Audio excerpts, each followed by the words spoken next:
to order at 6:03. And we have that resignation to add to the consent agenda. All right. Everybody got that in a separate email. Okay. All right. Is there any public comment at this time?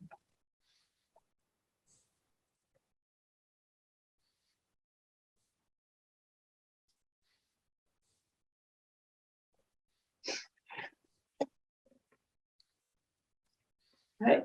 Seeing no hands and hearing no voices, we're going to move along to the consent agenda. Is there a motion to approve the consent agenda with the addition of that resignation? I'll make that motion, Chris. All right. Is there a second? Oh, Kristen. All those in favor of approving the consent agenda, please say aye. Aye. Aye. Any opposed? Any abstentions? All right, that one passes. Going to move on to executive limitations. We have an action item to approve the monitoring report for 2.0 global executive constraint.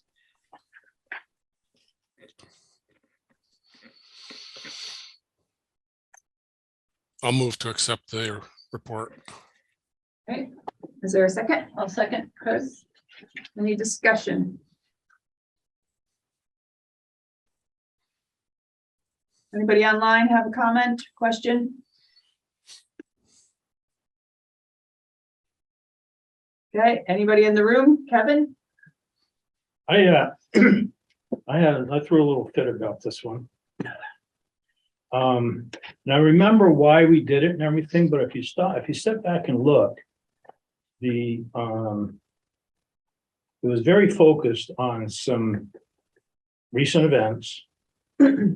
And if you look at the interpretation as well as what 2.0 says, it's a very broad statement that has a whole lot more impact than just some behavioral issues. So I'm not, we're past all that, and it is indeed unfortunate, but I'm wondering if that is the appropriate way to handle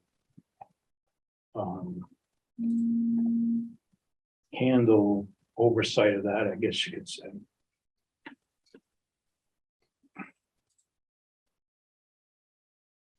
I don't understand what you mean. If you look at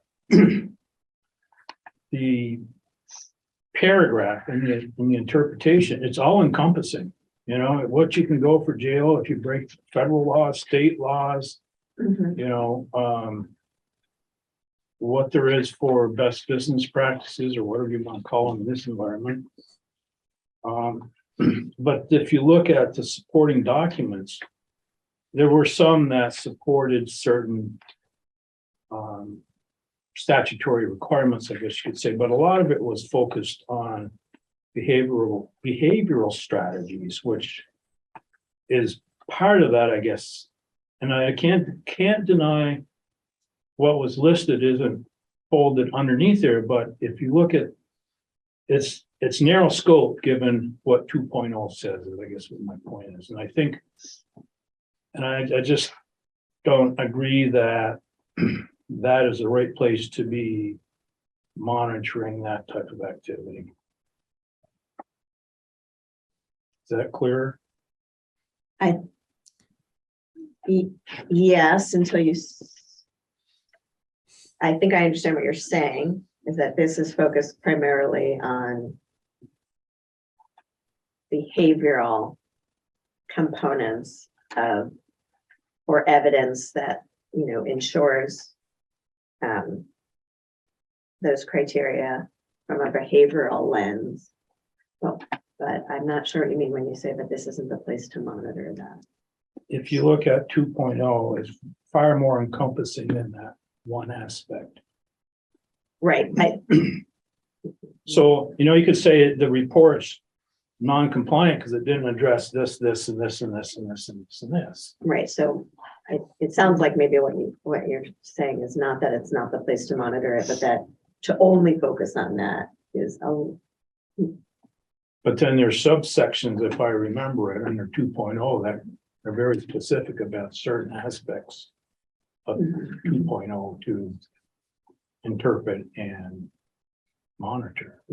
That was how I was interpreting your question, Kevin, was, so this is the only policy right now that we write a monitoring report for the global language, 2.0. Mhm. And as you're saying, and so it is all encompassing, it encompasses everything that's in 2.1 to 2.2, 2.3, 2.4, 2.5, 2.6, 2.7, 2.8. Which is through the collection of all of those monitoring reports, we get that broader, we address the broad language through all those component parts. This was in response last year to the events of the fall. And for that reason, it specifically targeted that area, which I think folks felt like either was lacking in the component parts or the timing of when those reports would come didn't necessarily line up well with the events that we needed to speak to. So I do think there's a lot at play in the global monitoring report. The other piece of information is that when we received a report like this last year, but we tabled it because we considered ourselves in the middle of a grievance. So we took no action on it, and it's sat. So, but it falls in the schedule. So here it comes again. It may be this board still feels like we're in the middle of a grievance process that is not resolved. So it may be that it gets tabled. And I think we talked about that when we were planning the agenda, like that. This is the one that was tabled because we were in the middle of something. So.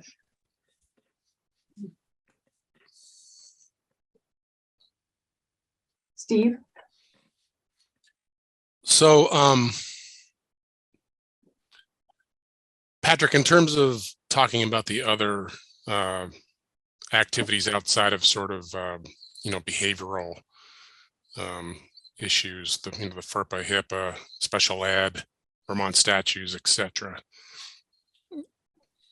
I'm taking it we touch base on those in other reports. Yes, I think that's true. I mean, I'd have to confirm that by going through some of the other monitoring reports, but I do think I've spoken to those sorts of trainings and things of that nature elsewhere in the monitoring reports. Right. So the issue here is that up in the original, the original clause, beyond being unlawful or in violation of adopted policies or public school ethics and practices, the two words I think here that kicked this off was unsafe and imprudent. I think that was kind of the thing that we couldn't put our finger on elsewhere that probably drove this first time around. So I don't know. I don't know if it, if this was to be taken up by a policy and governance group, whether we would be developing like a 2.10 or something that spoke to this directly rather than trying to pigeonhole a global report for a particular aspect of it. Does that make any sense? Yeah. It does. What was resonating with me, Steve, is when you mentioned specifically that one or two component parts of the global language that I think there was agreement wasn't reflected necessarily in the other component parts of 0.1, 0.2, et cetera. And that's why the focus was on the unsafe language in there. So this was an opportunity to be able to speak to what resources do we have, what strategies are we utilizing to try and create safe conditions. Right. Yeah, I wonder if we should make a note when we capture feedback that when it, as we're evaluating them, would we want to, like Steve suggests, separate out this one so that it isn't attached to the global component, that it's got its own category and that this is where that lives, because that I think addresses Kevin's concern, and it doesn't require Patrick to try to hit every topic at one time, which is. Well, especially if it's covered somewhere else already, so.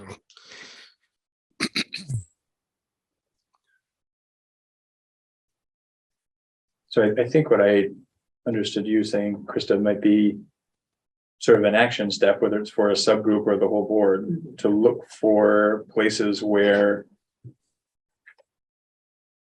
I guess, adding that unsafe, imprudent language to some of the other point ones or point twos to ensure that it's captured, Mhm. rather than or draft a 0.9 or 0.10 specific to unsafe or imprudent, but make sure it's captured somewhere Mhm. beyond just the global language. And therefore it will get addressed in a monitoring report that isn't only selecting one part of policy language to zero in on. Mhm. Right. I mean, as far as the evidence goes, I think, I don't particularly have any issue with the evidence, other than it's ongoing, the work is ongoing, and, I think we're having an update on December 6th that might relate to that, and you were talking about the start of that study at the last meeting, getting going. So it's sort of a little bit hard to judge whether or not that should be noted in this as a, just discussing the process that's in place, because that's whether or not we agree that there's something that needs to be corrected, which I think is to be seen a bit. I mean, we started this process because we felt like there was enough people out there feeling that something needed to be done. But in terms of where we are with that process and that being deemed sort of a method to become compliant, how you package that up in this is a little bit interesting. Yeah, I did give some thought to that. It didn't seem like strong evidence to say we're about to start a process that we might learn something from that will lead to some decisions like that. Yeah. Felt pretty indecisive, other than we just started down a path. Mm-hmm.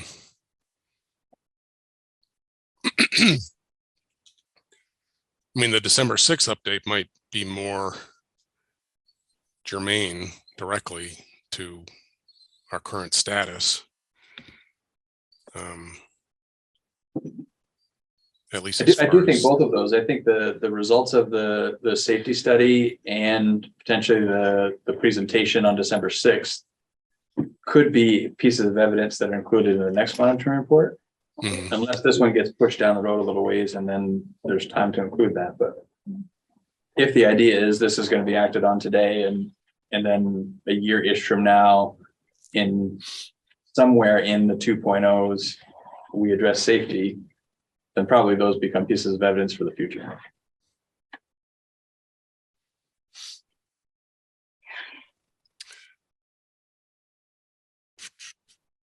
Right. Any other comments?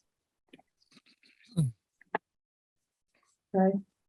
So since we have a motion on the floor to approve the monitoring report, I'm going to run through the questions. Based on the information provided, does the board find that the superintendent's interpretation is reasonable?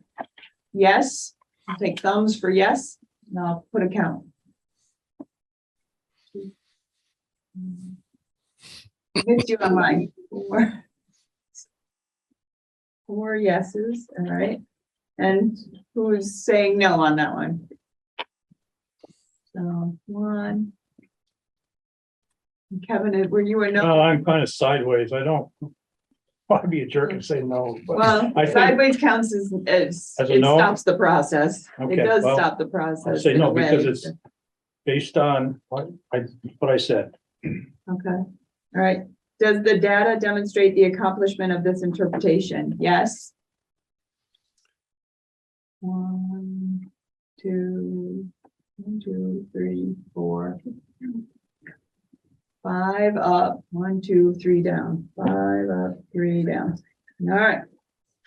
All right, so, all those in favor of approving the monitoring report for 2.0 global executive constraint, please say aye. Aye. Raise your hands, because I can tell this is 1, 2, 3, 4, 5. 5 yes. All right, all those opposed? No. 1, 2, 3, 3 no's. All right, the yeses have it. So that's approved. All right, so now we have to approve the monitoring report for 2.6 asset protection. I'll make the motion, Chris. All right. Note that down. Okay, Chris? And is there a second? Bailey. All right. Any discussion? Online, we'll let you go first. Steve? Patrick, just looking at the capital plan, is Lincoln still on here just from a timing aspect or just to keep us in mind of what was on their budget? The approach with Lincoln for this year that I'm taking is, even though officially Lincoln's no longer in our supervisory district, we're still serving their students and we still own that building. So for this year, Lincoln being included on letterhead, Lincoln in the capital improvement plan, et cetera, we're sort of staying status quo. Yeah. Starting July 1, we'll start to make that transition, change letterhead, et cetera, et cetera. And the other thing was, just sort of scanning down through the list of items here. Can I get an update on the Moncton parking lot? Yes, you can. Floyd and Joel and I have been in conversations on this. So I don't know if you're talking specifically paving or more Yes. broadly. No, parking lot. paving the parking lot. I mean, I thought for some reason we had a vote on that earlier or something. I don't think there's been any sort of decision making on that. I think it's targeted for, is it 2 years out? I don't have the plan open right now. Yeah, it's 24. Before. But it's on the books. There has been a lot of work done recently to the parking lot, which is some work that would need to have been done in preparation for paving anyway. Floyd may have more of the details, but a lot of the drainage work has been done to get water flowing a little differently. So it is not the mud pit that it once was because of the work that we've done. And nevertheless, it's still, I think, the only unpaved parking area for any one of our facilities. So it is something that should get done and needs to get built into that plan and taken care of. I can add just a little bit that we did a bunch of work with drainage this spring or early summer.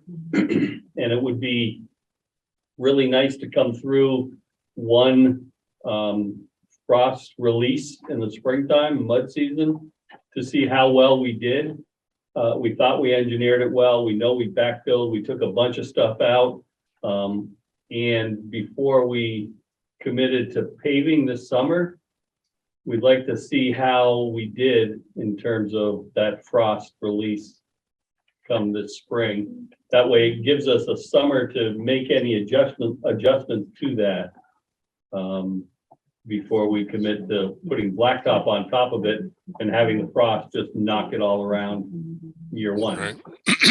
Right. Yeah, I didn't really want to, pick through every item on this plan. That one, for some reason, I recalled there being some movement on it that was supposed to happen earlier in terms of paving. So It does seem like it's a perennial discussion about paving the Moncton parking lot. I think it's been that way I think it predates me. It has. And then I I was just curious, this seems like it might have been a good opportunity to have a facilities update. I think we've had them occasionally to go along with sort of rolling out this plan again. There's a couple of topics out there, like, how are we doing with the lobby? How are we doing with the front of Robinson? We asked that question about the lobby daily. Yeah. And the answer is different daily. Uh-huh. The front of Robinson, the railings went up, I think, today. Ooh. So I think that might have been one of the finishing touches. I don't remember if there was something else, I don't think there's much more, maybe. landscaping or Little something like landscaping. that, right? Yeah. Spring work. Yep. Okay.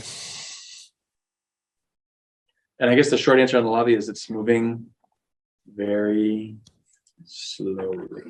Not Okay. quite. But although the wall's down today. Oh, I haven't been down there. Yeah, today. Okay. yeah. So they're laying that tile in the lobby. They were laying it this week, so. Excellent. Maybe a little field trip at the end of the meeting tonight. Do we not have an end date?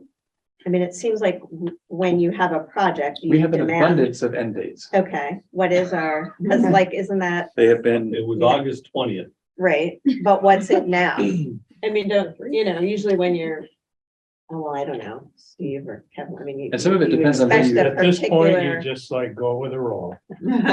we learned recently, so the doors for the bathrooms are a good example. Right now, we have temporary doors up. The permanent doors, at first, we were told December. And then we were told something else. Last I heard was February. And I have no faith that it's actually going to be February. Yeah, I just barely finished a cafeteria project where we were supposed to have the food service equipment in August, and now it's going to be February. The story has been essentially the same. There have been some things that have been subpar from our perspective that we've said, no, do this again. And we know theoretically that extends the timeline, but the reality is there are other things whose timeline are way beyond whatever this change order is going to be anyway. So it doesn't actually extend the timeline, but it's all been in service to like do it right the first time. So we don't have something little hanging out there. Like we want to be able to check all these areas off as done. And feel like people aren't walking in seeing this great new thing that has these couple of unfinished parts and pieces or things that we wish we'd done differently. So even with the extended timeline, we're going to continue to make decisions that might extend the timeline further in service of getting it done right the first time.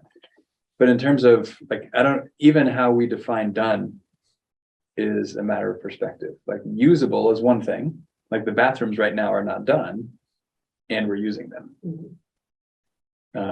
And so I suspect the lobby will be something like that it will get to a level of completion that we'll start using it. And there will be some small things that will drag on for a while.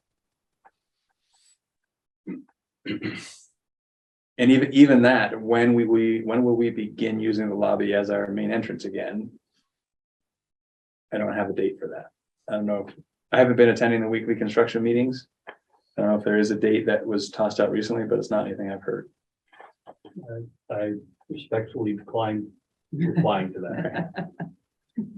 We just don't, everything's moving. I mean, we had light switches that were out February of 24 before they were slated to arrive, light switches. We've come around that, but our supply side is struggling. And to Patrick's point, we might be 94 or 95% done, but that 5% is going to stick in our craw because it's probably going to be something noticeable by our community. The grand reveal in August failed. That was the whole I think idea. you're Like, accurate. You're just off by 12 months. yeah. It's August. To be 6 months late on a project that's in total was supposed to be 4 months is frustrating everybody, including the folks that are leading the project. Like the general contractor was not expecting to have anything to do with this project right now. They're ready to move on to something else, and they're trying to keep the next project going and people happy and get this one done. And our architects are in the same boat. They weren't expecting to have any resources dedicated to this project still. And I can assure you, everyone at Mount Abe has had enough, from facilities to administration to students and staff. So Yeah. It will be that much more of a celebration when it's done. It's gonna be great. That's exactly what keeps us going. It's gonna be worth it when it's done. It's gonna be worth it. So just a couple more fussy questions. The main entry at Moncton has some dollars thrown at it this year. What does that involve? I'll let Floyd handle that one. I'm not sure. Let me pick it up. Because we recently invested a fair bit into the main entrance at Moncton with some new windows and walls and upgraded It's security. got a second set of doors that lock. Right. I think the tricky So- part, which I think other schools might be facing, is that if you have to pick your kid up after school hours for ELP, it's not exactly a smooth situation because you're outside, hopefully under cover, hoping that they're hurrying when it's really cold. When there's like that second set of doors, it's like, I wonder if we could like, I don't know, if there was a way to still keep everybody safe and get parents so they could be a little warmer. Get into that little vestibule. at Yeah, least, because I mean, there's just like, there's days where, you know, if you've got a pokey 7-year-old like I do, like be out there for like 20 minutes, like, all right, come on. Yeah. That might be as simple as a second sort of key fob access point. Yeah. Unlock the outside one and. Yeah, lock the yeah, inside one, and it sure. might, and I know there's other parents that have said that when we're waiting, like, oh my gosh. Oh, that might Be cozy. There's not a fix. whole lot of room in that. No, vestibule. but- Yeah, it's a choice, either stay out in the cold or be cozy. So Yeah. these might be dollars that are already spent. And then the last question I had was just on asbestos abatement. Mhm. Is that, could that also be known as replace vinyl tile primarily? Or is I think that, that is mostly where we're finding asbestos is in the tile. That's some other places, sometimes in some of the insulation and the pipes up in the ceiling, sometimes in some of the joint compound and the drywall, but Right. tile is the big thing. okay, We want to make sure that we have money in each school for anything that we do for asbestos when we find it and didn't expect it as well. sure, but at this point, I'm sure we've probably had a scan of all the buildings for asbestos. So we have identified where the issues lay primarily, right? I mean, not that you might uncover something once a wall gets opened. But the stuff that's out there obvious, you know, we've done a survey on all those, right? Yeah, I think we do have a pretty good inventory of what's hot in each of the buildings, Right. except for, like you said, the unforeseen. But even some of those, we're getting better at anticipating as we understand, you know, the age of where you parts of the found it, building. where you and- found it somewhere else already. Okay, I'm I done. think our approach has been mostly as we make improvements to a section of a building. If there's a need for asbestos abatement, that's the time that we're doing it. As we Sure. kind of go through buildings. All right, any other board members online have any questions? Comments? All right, Krista? Just a comment that we wanted to, well, I had hoped we would look at this policy again for adding in some language around accessibility. So I just want to note that we haven't done that yet. I think that's currently slated for a conversation December 6th. That's part of the December 6th agenda right now. We haven't looked at that agenda in its entirety to see how feasible it is. Right. But it's on there. I think it's really important to do that before schools start looking at, I see playground on some of them. I think that could drastically change Yeah, access.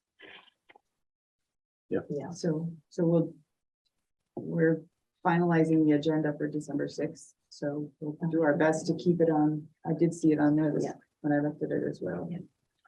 So. All right, any other comments? Okay, and I'll need your thumbs. Based on the information provided, does the board find that the superintendent's interpretation is reasonable? Yes? 1, 2, 3, 4, 5, 6, 7. All right. Does the data demonstrate the accomplishment of this interpretation? Yes? 1, 2, 3, 4, 5, 6, 7, 8. All right. Okay, all right. All those in favor of approving the monitoring report for 2.6 asset protection, please say aye. All right. Any opposed? And any abstentions? All right, so. All right, I'm happy to say we're going to have a budget update that only is one budget. Okay. Patrick, I'll let you. Okay, I think I just gave me permissions to share screens, so we'll see if this works.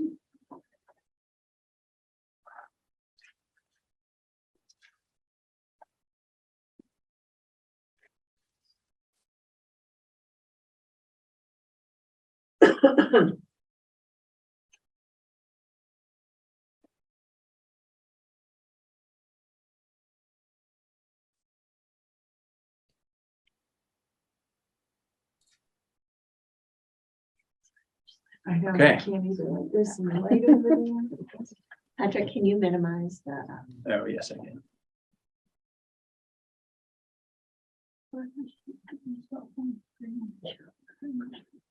All right, here we go. So presenting one budget, one version of a budget that is a 4-town supervisory district. So here we go. So assumptions are essentially the same as the last time you saw this. Was there a slight change in the healthcare, Floyd? Can you Twelve make point us, four. like, totally not?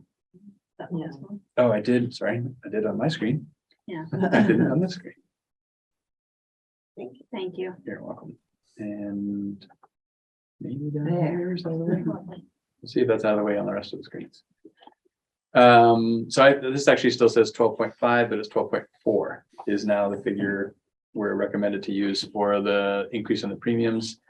The total impact there, Floyd, is that, what's the dollar equivalent to that increase in the healthcare premium? 400K is, 426 is what's sticking in my head. Yeah. Let me check the notes. and that's just the impact of the increase. That's not the total cost for health insurance. Correct.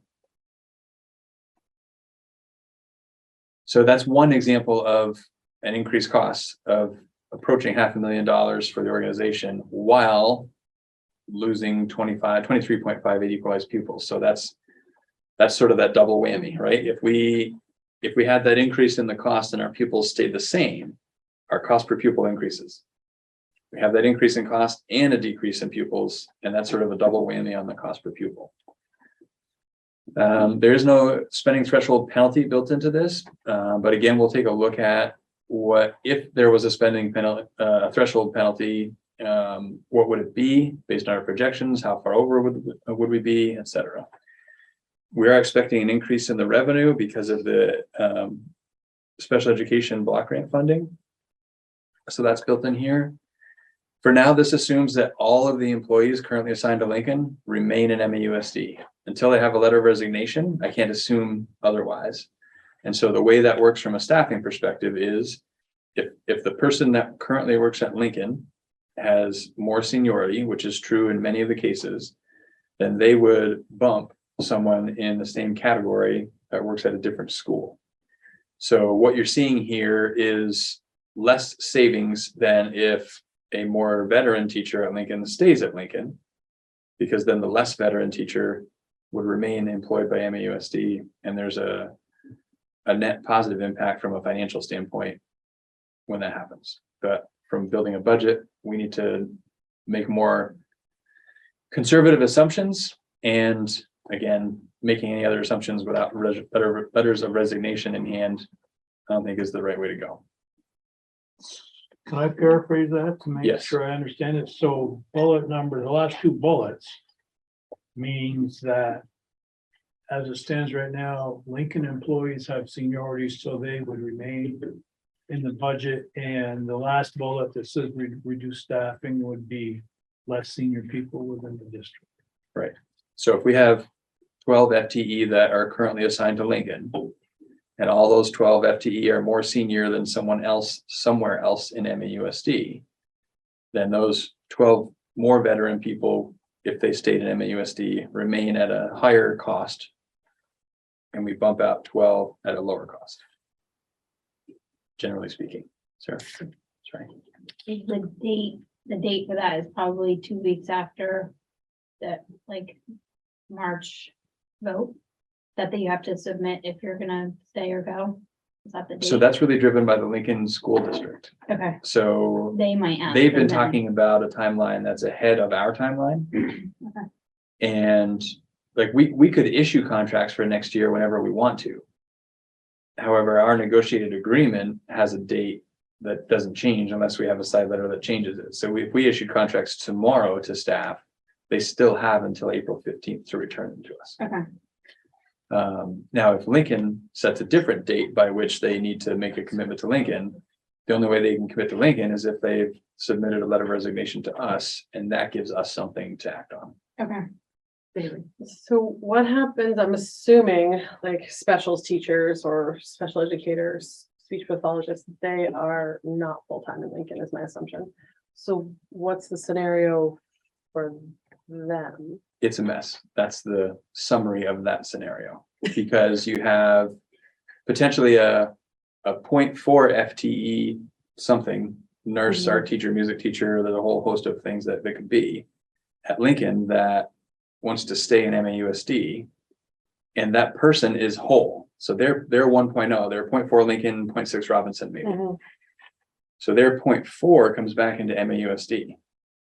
We And now they're may senior need to leader, so- bump Okay. 0.4 of someone else who's currently 1.0 Hmm, and reduce them from 1.0 to 0.6. Or absorb the cost, which has a different kind of impact. Mhm. So it's a mess. Right.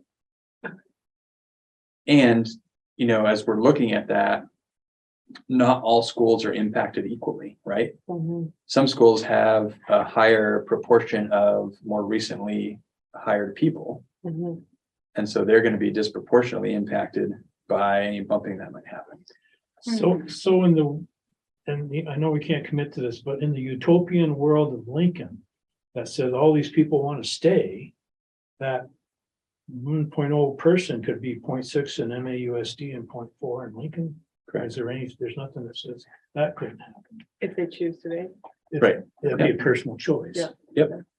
And they'd have to communicate that to us in writing that they want to reduce their time in MAUSD. Mm.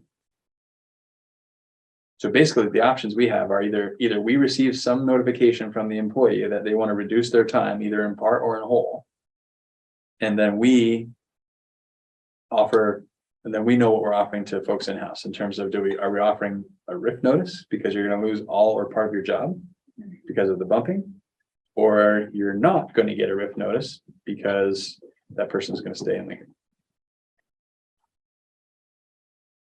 And it becomes tricky because how that's going to play out for us is we're going to have to, and this is where timing matters, presumably we're going to have to give enough notice because we want to be fair to the employees that may not have a job if people stay from Lincoln so that they're out in prime time looking for something else so they can be sure that they're gainfully employed. So how that materializes is if we haven't heard from everybody in Lincoln yet, we're going to probably have to give RIF notices to people that we then retract because we got notification from people at Lincoln that they're going to stay in Lincoln. And then we say to this person that we just put through the ringer, oh, just kidding, you're actually not going to lose your job because this person is leaving. And then we have the risk of them being like, too bad, I'm headed out if they done something else. Well, it sounded like they were gonna try to, Yeah. like you said, Patrick, they were going to try to get their offers out and back before, as expediently as possible, Right. which is great.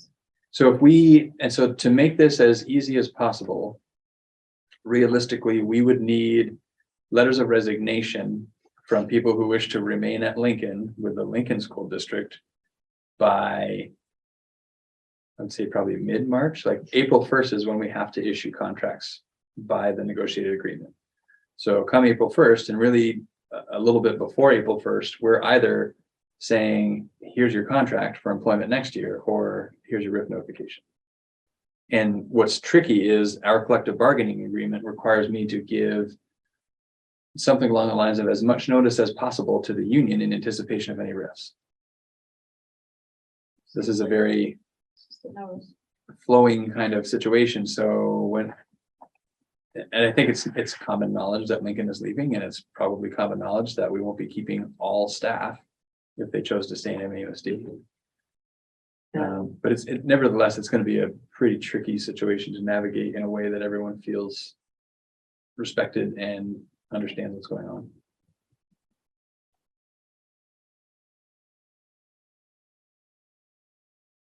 All right. So in terms of the fund balance, so we've done a little bit more figuring on this. We are projecting a fund balance of about 487,000 from last fiscal year that we have options to use in terms of next fiscal year. If you remember, that fund balance skips a year. So my recommendation is going to be to place the entire balance of that into the capital reserve. We'll talk more about why that is. But that's what I think we should do as opposed to the ed reserve. It's really just a matter of the amount of capital needs that we still have, and everything costing so much more than it did a year or two ago. So this hasn't really changed from the last time you saw this version before.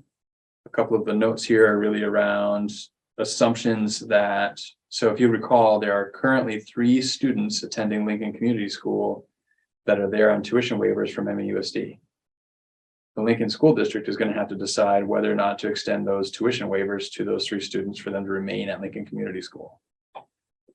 If those waivers are not extended, then the assumption is they would return to the school in the town where they reside. And so and that's essentially Bristol and Moncton are the 2 schools where they would be. And so these numbers assume that those students do come back. I do want to also note that the last version, so as we crunch some numbers, we recognized from the last version of this budget to this version that you're seeing today, there were a series of unfilled positions that didn't, the sort of placeholder dollars for those positions didn't end up in the last version of the budget that you saw. So we've now accounted for those.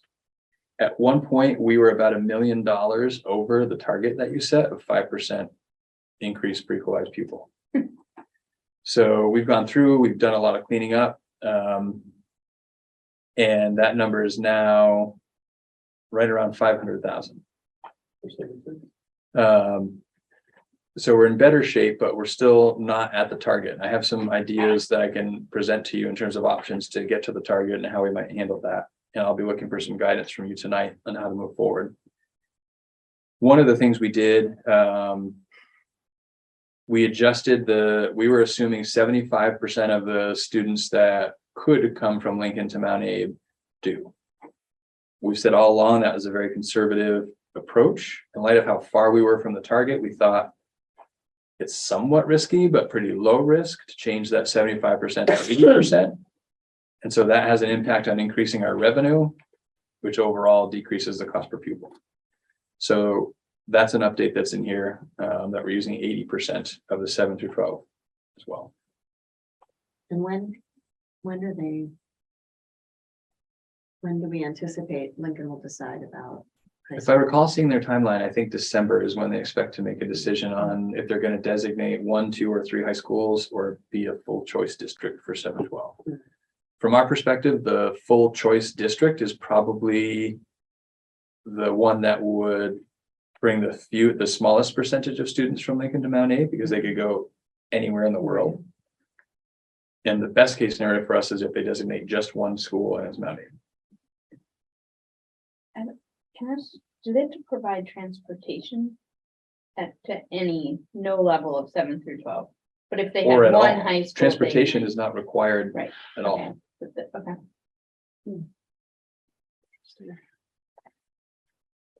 So the flip side of that, we are not anticipating offering transportation. Where are we? All right. This budget does not currently assume that we're sending a bus to Lincoln to pick those kids up. That is a strategy that some places use. You know, they say, like, I think South Burlington sends buses to the islands to draw students to South Burlington for the revenue. And Middlebury might send them to go get to Hancock. Yeah, that might be true. So it's something we could think about. It really worries me. So there's a group of kids in every town who don't have How are they gonna transportation. get How in the to world? Or middle school. Right, and if their parents are working, my kids wouldn't be able to get to school, if two parents working, like that's. Does the sending district ever do any transportation for them? They designate one, they might. Right. I do think there's probably examples of where they do. And I think it's on Lincoln's radar, at least, that part of the centralized costs that they would be looking at is transportation, whether that's just K-6 transportation or more K-12.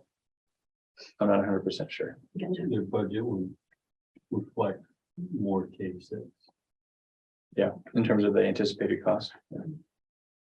So a lot left to be seen, and frankly, they probably haven't.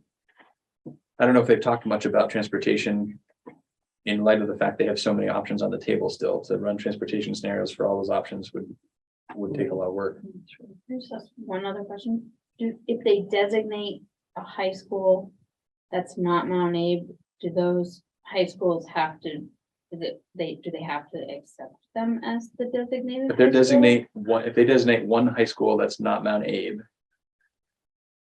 whether they have to or not is a good question. I can't imagine a scenario where they wouldn't. Well, if there wasn't room at a high school. I can't imagine. CVU might be the only one I can think of that might possibly have that. That's what I'm challenge. suggesting. right. That does CVU have a right to say? But we're Good talking question. 92 students, 6 through 12. I would say CVU could absorb that. Maybe not. 7, You haven't 12, right? seen the building and stuff in Williston lately, have you? So that's a good question. I don't That's a know. good We're question. at 14. I don't know if they have to. That's another 100. Maybe not. I could see why for Jen's middle grade Mount Abe would be like, yes, but Well, the reality is CVU wouldn't take all 92 because that's 7 through 12. right, So they don't have a middle school. 7 Or and the 8th middle graders have to go school. somewhere, right? Can they designate something for just 7 and 8? And not? I suppose if they're different facilities, they could Okay. designate something separate. Yeah, they could keep them. I know they're circulating information in the community now, getting input from parents about whether they want to designate 1, 2, 3, or B choice. Hmm. I happen to be a parent in Lincoln who's receiving the communications. No. So I'm looped in that way. But I think they'll decide in December, and then if they designate one high school that's not Mount Abe, 80% is out the window. It's Right. 0% is what we budget. Okay. That will have a huge impact. And then if parents, I'm just thinking like, let's say I live in Lincoln and my kid would be a senior. Like, maybe I don't want them to go to a different high school. Do they Right, have like, legal yeah. options to tuition or to do something? So when we're talking about high school, what will still be available because it's statewide is high school choice. Okay. And so that's where there are limits on how many students can take advantage of that. But that would always be an option. But if you're gonna be an 8th grader next year, and you've had a year here, you might have a harder time having your second middle school year here. Depending If on they what- designate somewhere else. Right. I mean, It's hard for me to It's all- imagine and a that's all scenario. them, like, we don't Yeah. Back to the budget. choose any of this. Yep. From everything I've heard, it's hard for me to imagine there's a scenario where, because essentially all of their kids currently go to Mount Abe. I can't imagine they're gonna completely strip that as an option for any of those students. It may be that option and others, Mhm. but I can't imagine that one goes completely away. I think that would create a stir, we'll say. So jumping back to this slide. This looks like the start of the curve that NESDEC is sort of indicating where the elementary schools are starting to, they've bottomed out and they're starting to rise slightly, but we're seeing the hit at the middle and high school level. Does that sound like a reasonable interpretation? Maybe except the rising part. So I'm thinking about. Well, So there's I think two we're seeing schools here beaming. that and Bristol. Yeah, I think Bristol, if you look more longitudinally, they've been in that 245, 255 range for a Mhm. really long time. So I consider Yeah. that more plateauing than Yeah. on the rise. Yeah. This may be an anomaly, we'll see. Beaman is a little bit of a bump up. They have a really small sixth grade class of, I think, 6 students that will be leaving. And then they have what I would describe as an abnormally large incoming kindergarten class of 16 or 18, somewhere in that range. So that's the delta that you're seeing there of about the 13 students. So Yeah, I'm not whether talking about that's some, an not really talking about something dramatic here, but it did look like on the NASDAQ report that the plateau was there. Yeah, I do think we're not going to continue to steeply decline, especially looking at, I think Robinson has been the next school that's seen that steep decline. I don't see them getting, well, it's hard to say. They have had smaller than usual incoming kindergarten classes. So is that becoming the norm? It's a little harder to know. I think there are currently 9 kindergartners at Robinson. So if that becomes the norm, 9 times 7, that 100 is going to go down a fair bit still, but hard to know for sure.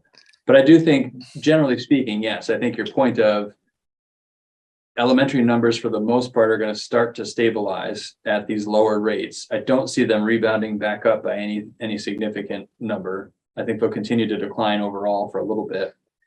And I think we're going to start to see the steep decline of Mount Aid. One could argue we've already started to see the steep decline of Mount Aid. Yeah. So nothing really has changed here since the last time you saw this, looking at what the average class sizes are. I do think it's important to note Moncton has a unique situation playing out right now that's kind of tricky. They have a really large first grade class. 27 students in the first grade. And it's tricky when small schools get sort of this bubble that's working its way through. And how do you mitigate that bubble? Oftentimes it comes in blending grades that you might not otherwise want to trim that 27 down to something a little more manageable. You create instead of doing, and I think so, first grade has 27, second grade has 11. They're gonna be together forever. Or some Yeah. much smaller, 11, It's- 12, yeah, 13, there's- somewhere in that There's range. 13. I think, 13? 13 or 14, yeah. And so together, those are numbers that are very manageable, but would require 2 classes that are 1-2 combined. That isn't the approach that they've taken at Moncton this year. So they have one big class of 27. No, they have 2 1-2s, Well, but then Sort of. right, but Right. this is, I think this For is the literacy and challenge for that math. parents have, right. is that then they divide by grade for math and literacy. So one teacher literally has to move a table into her room to do math and literacy. So for she significant has portions less of the day, yeah. right. And I would argue for the most academic times of the day, right? There are 27 kids to 2-ish, 2 to 3 people. And so the 3 ways to play that out, all of which have their challenges, multi-age instruction in those academic content areas gets the numbers down, or you have one larger group and one smaller group when you're doing that academic work in that way, or for what's essentially 4 more students than you wish you had in one grade, spend $100,000 to add another professional to decrease the class sizes. And then you suffer the impact of the cost per equalized pupil going up as a result. So those are essentially the 3 ways to look at how to address that challenge. And that's what makes it pretty tricky. So would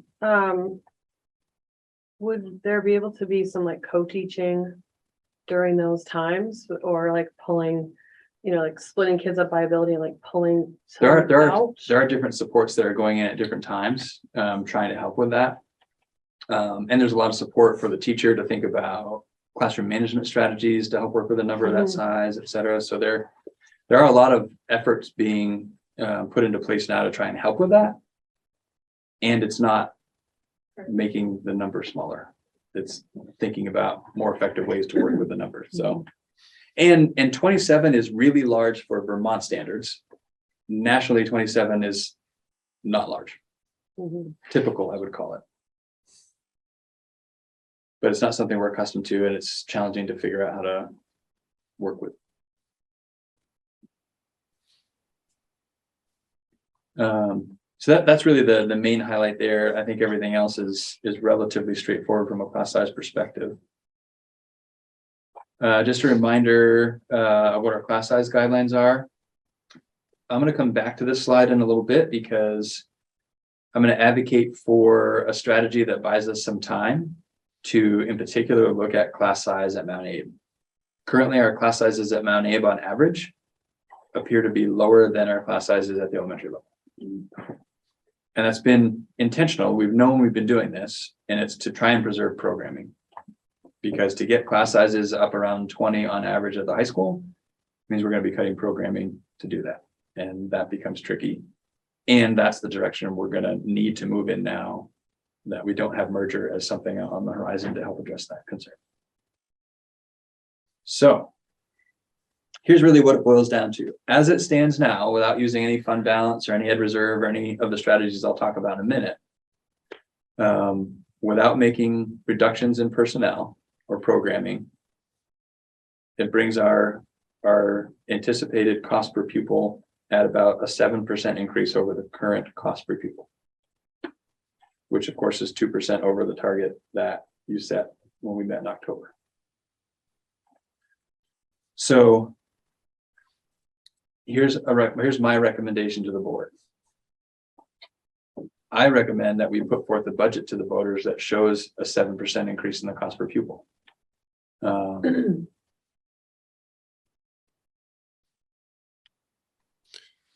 And as a backup to that plan, if that isn't palatable, I have proposed that we use some of the education reserve fund, which currently has a balance of a little over $1.1 million, to reduce the cost per pupil while supporting staffing levels for 1 year. So this is the buying some time that I think I referenced just a couple of minutes ago. We need to buy some time to now sort of regroup in light of the fact that we have some decisions made that we know what we're working with now. And so that you know, so essentially, I think it's more like 247,000, but about $250,000 applied from the ed reserve reduces the cost per pupil by 1%. So that gives you a gauge of if 7% is not palatable, but 6 or 5.5 or 6.5 is, we can sort of dial that up as we need to. Part of why I'm recommending that we not dip into the ed reserve fund is because there's another conversation that's forthcoming, which is the positions that are currently funded through ESSER are potentially, if not likely, greater than what we will have available for ESSER funds next year to spend. So that means either the positions that we are currently funding, which we've been clear with people are temporary positions because they're with this ESSER funds that we know are going to go away. Those positions either go away or we build them into the general fund if we don't have ESSER funds to carry them on. So we're going to have to prioritize what positions we continue to fund with ESSER. And what positions we don't fund with ESSER, we have to decide to either not continue or add to the general fund, or use ed reserve funds to support. Can you paint a picture of the people that are on ESSER funds now that Yeah, would what go positions away? are we talking Sure. about? So we currently have some school guidance counselor time. We have 2 elementary school positions, elementary teacher positions, one at Beeman and one at Bristol. What I didn't point out, one of the assumptions that is different in the first draft of this, you saw an assumption that we have 1 less classroom at Robinson. That assumption is still true. But that 1 teaching position, we talked about the increase in the student enrollment at Beeman. So we are reducing a classroom at Robinson next year. And we do have a teacher at Beeman that's ESSER funded that it looks like we'll need to continue to fund given the bump up in their enrollment. So we're going to no longer ESSER fund the position that's currently at Beeman. We're going to build that into the budget. And that basically is a wash with the position that we're reducing at Robinson. So that's one of the So two that's that sort you of the just net. mentioned. So that's one of the two. So we'll be able to bring, so that Okay, this budget assumes bringing that classroom teacher into the general fund and still having the reduction in the classroom at Robinson. In addition to that, we added a kindergarten classroom at Bristol this year with the ESSER funds, because we were anticipating an abnormally large kindergarten class of like 56 or something like that, and that didn't materialize. So going forward, we're not anticipating that we need that third kindergarten at Bristol. So that's a one-year position already anyway. So that position and a kindergarten classroom aide position, both of which were ESSER funded, will sunset because the need doesn't appear to be there next year for the class sizes. Beyond that, we have some added school guidance counselor time. We have, so, sorry, Patrick. sure, So when you said 2 elementary school teachers that are ESSER funded, but one those- sunsets, one gets billed into the general fund. Okay, so they're not ones that are at risk of going away. One will go away. Well, I It mean, was a one-year position. I but- mean, yeah, okay. So in addition to that, there aren't other teachers that are ESSER funded. Correct. Besides those two. Gotcha. So beyond that, guidance counselor time, we have, school social worker time. So one of our 3 school social workers is ESSER funded.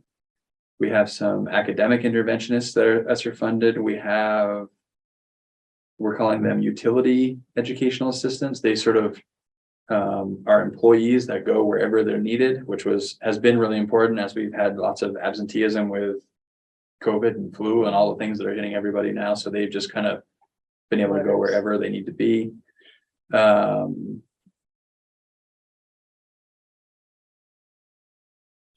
Yeah, those are the kinds of positions. There are others that I'm not recalling right now, but And those with- kinds of support positions. With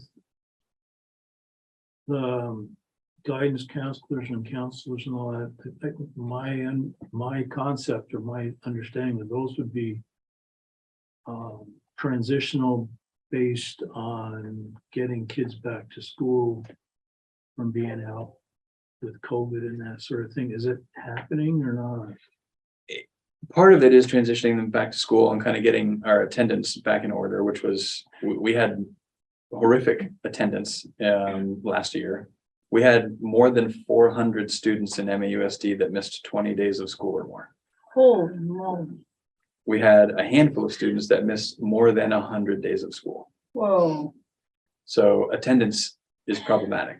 You know, that has an impact on outcomes for students, right? Like our ability to help them meet the standard if they're missing 100 days of school is dramatically impacted. So there is a role there for social workers and guidance counselors to help with that, as well as administrators and getting back on track with our processes for absenteeism. But really more importantly, beyond attendance at school, it's really still working to address the SEL impact that we experienced from COVID, which isn't going away anytime soon. And so for us to have forever and ever and ever, we had one social worker for the whole district, and then they worked almost exclusively at Mount Aid. We now have 3. I'm not sure I could tell you another district in the state that has 3 social workers. So we're really fortunate, and it's hard. Like that's a great value add. And even going from 3 to 2, we're still so fortunate. But when you get used to 3 and you go to 2, there's no way for it not to feel like a loss still. And these are all the conversations we had as we talked about hiring positions using ESSER funds. Like this is going to go away at some point, and it's going to feel really hard when it does. And these were still felt to be the need at the time. Patrick, you said something about the funding that we have it for another year. Like what's the, So currently, and there's Is it some 24? murmurings that they may extend some of this or maybe some other pots of money, like in some ways it's great. In other ways, it's like just enough with the pots of money that are all one-time funds that are complicated. So we have to expend our ESSER funds by September of 24. I'll say ESSER funds, there are really 3, ESSER 1, ESSER 2, and then ESSER 3, which is also ARP ESSER. They all have different timelines. ESSER 1 has come and gone. Those monies are spent. Those are sort of in the books. ESER 2 needs to be spent by September of 23. And we have that all mapped out and we have confidence that it will be. And ESER 3 or ARP ESER needs to be spent by September of 24. And we have that pretty well mapped out. But a lot of those are like HVAC upgrades, things like that, that are somewhat of a moving target in terms of timeline and how much the cost will be. So there's going to need to be sort of a working with reality as we get some of these dollars expended. So Patrick, are you going to talk about what ESER budget you want to use out of Ed Reserve here in a minute? Not in a minute. Those are conversations that are ongoing right now. I have folks thinking about that, and we need to come together as an admin team to talk through all the pros and cons of how we might handle that. So following that work, I'll come back to the board probably with a request for use of some Ed Reserve. I just don't know exactly how much yet until we do that work. So the initial decision, if we decided to take your first choice, would free you up on that timeline. Exactly. If we were going to kind of let 6.99% or thereabouts, as again, we're going to have a couple more versions at least of this budget. If we would let that go to voters, then we know we have the full 1.1 million of the Ed Reserve to work with, which we probably don't want to deplete to zero. Which is my concern. If the board really wants to stick with 5%, and they use 500K of the 1.1 million to bring the cost per pupil down to 5%. And then I come back and I ask for 300,000 or 400,000 in reserve funds to support some of these ESSER funded positions for one more year. We've essentially knocked that reserve fund down to nothing. And that's not the end of the world. We went a long time without any Ed Reserve funds. But it's also somewhat of a risk because we don't have that safety net anymore into the future. And we definitely have more difficult conversations ahead in our future. But you could reduce it by 8% and go to the budget with a 6% instead of a 7%. Exactly. Yeah.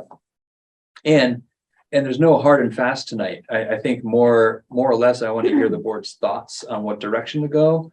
We're going to have to stay in these conversations as we get numbers truer and truer as we get closer to a January adoption. So we'll be finessing some of these as we go. So Patrick, I was looking at this right after the Lincoln decision. Was your budget in the last where you had to put three or four of them out?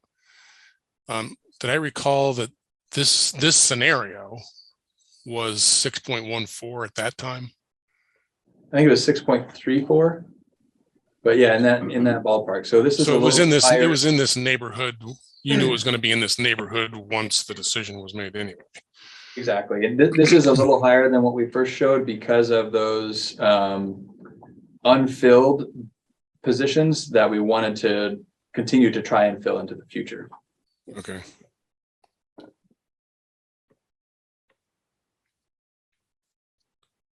So timing on our project with Nate.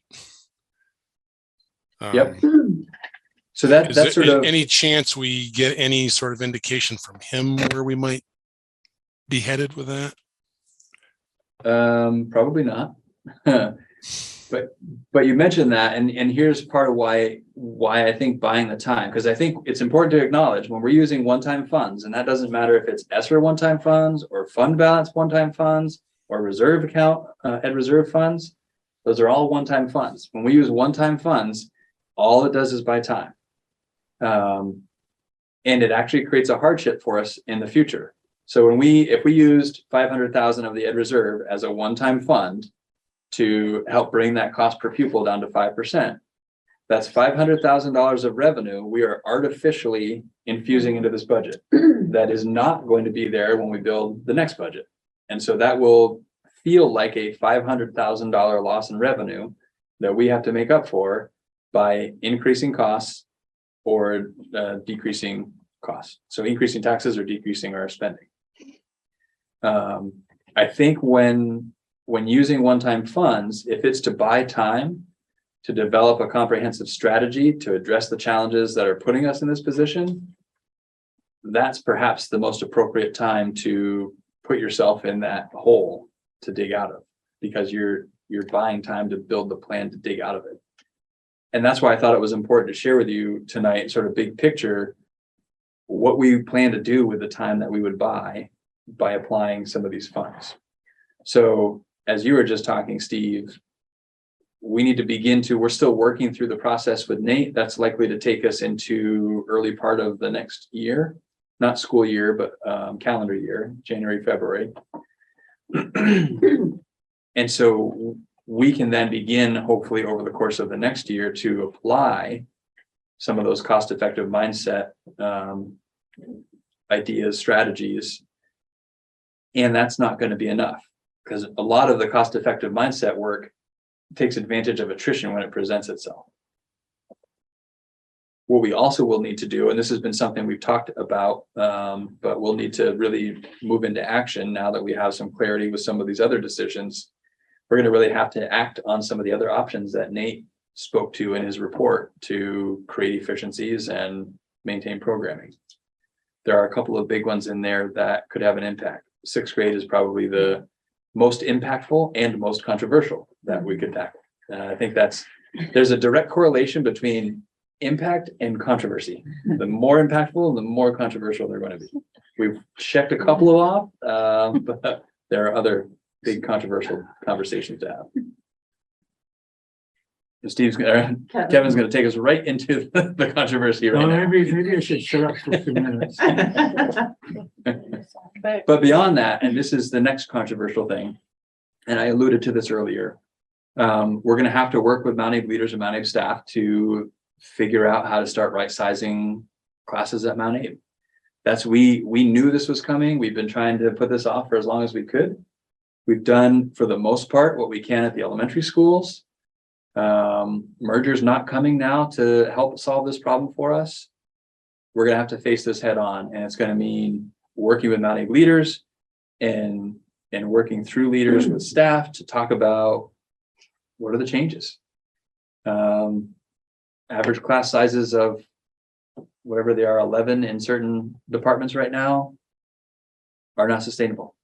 So we're going to have to develop an idea. My thinking currently is, again, working through processes and engaging a lot of stakeholders. What does it look like to get average class sizes at Mount Abe to the minimum optimal or minimum average range? So that's 18. We're currently, in many cases, nowhere near 18 students per class. And what would it look like to be on the upper end of the optimal average range of 22? So to really play out, what's it look like at 18 kids per class, 22 per class? What impact does that have programmatically, financially, staffing wise, et cetera? And to do that work over the next several months in preparation for conversations next fall as we're building FY24. And having that kind of roadmap then positions us to take advantage of attrition when it presents itself. In the absence of a plan like that, when attrition presents itself, it's hard to know if that's working you toward the plan, or like if you don't have a plan, you don't really know. It's just sort of a scatter shot. So we need to develop a plan and begin to work that plan. And then this time next year, we can decide, do we need to create attrition to achieve that plan, which means career change incentive? Or to what extent have we been able to take advantage of attrition to move us along? And Patrick,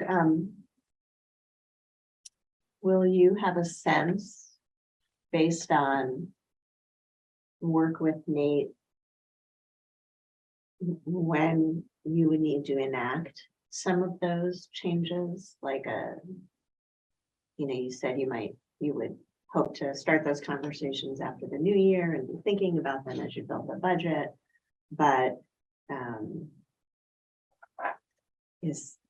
do we know, is this 23-24 school year that we'd have to, at what point will we know here's our deficit between what we can achieve in some cost effectiveness stuff and some of our fund reserve stuff, and where's the point at which these right-sized classes have to take effect?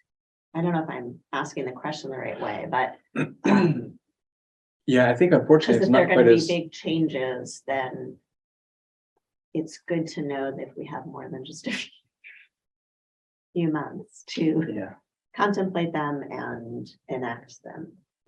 I think the cost effectiveness work is something that will really be implemented over the course of multiple years. And it will be dependent upon opportunities that present themselves naturally, rather than forcing something. And I think so a good example of that is this year, and this was an attempt to begin to practice some of this a little bit and to experience it and iron out whatever wrinkles that may create. Tori this year is 1.0 principal at Lincoln, who also is assuming responsibilities of the library media specialist for 0.2.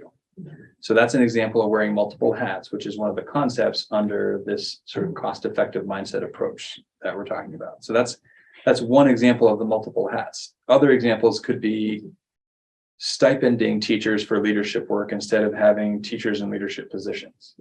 So our choices are either RIF people currently in teacher leader positions to be able to then stipend, or preferred is when a teacher leader leaves their position, replace that by stipending someone instead. So that's why it's hard to predict, and it's something that will need to evolve over time.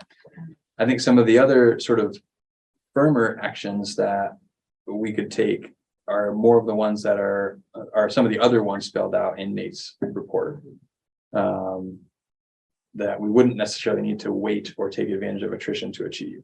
We can always look to attrition to help us whenever possible, but the conversation for sixth grade, like there isn't a point in time when we feel like attrition is such that we can make the move to sixth grade, because we can't find out in June that teachers aren't coming back, and that's what tipped the scales. And now starting the next fall, sixth grade is somewhere else like that.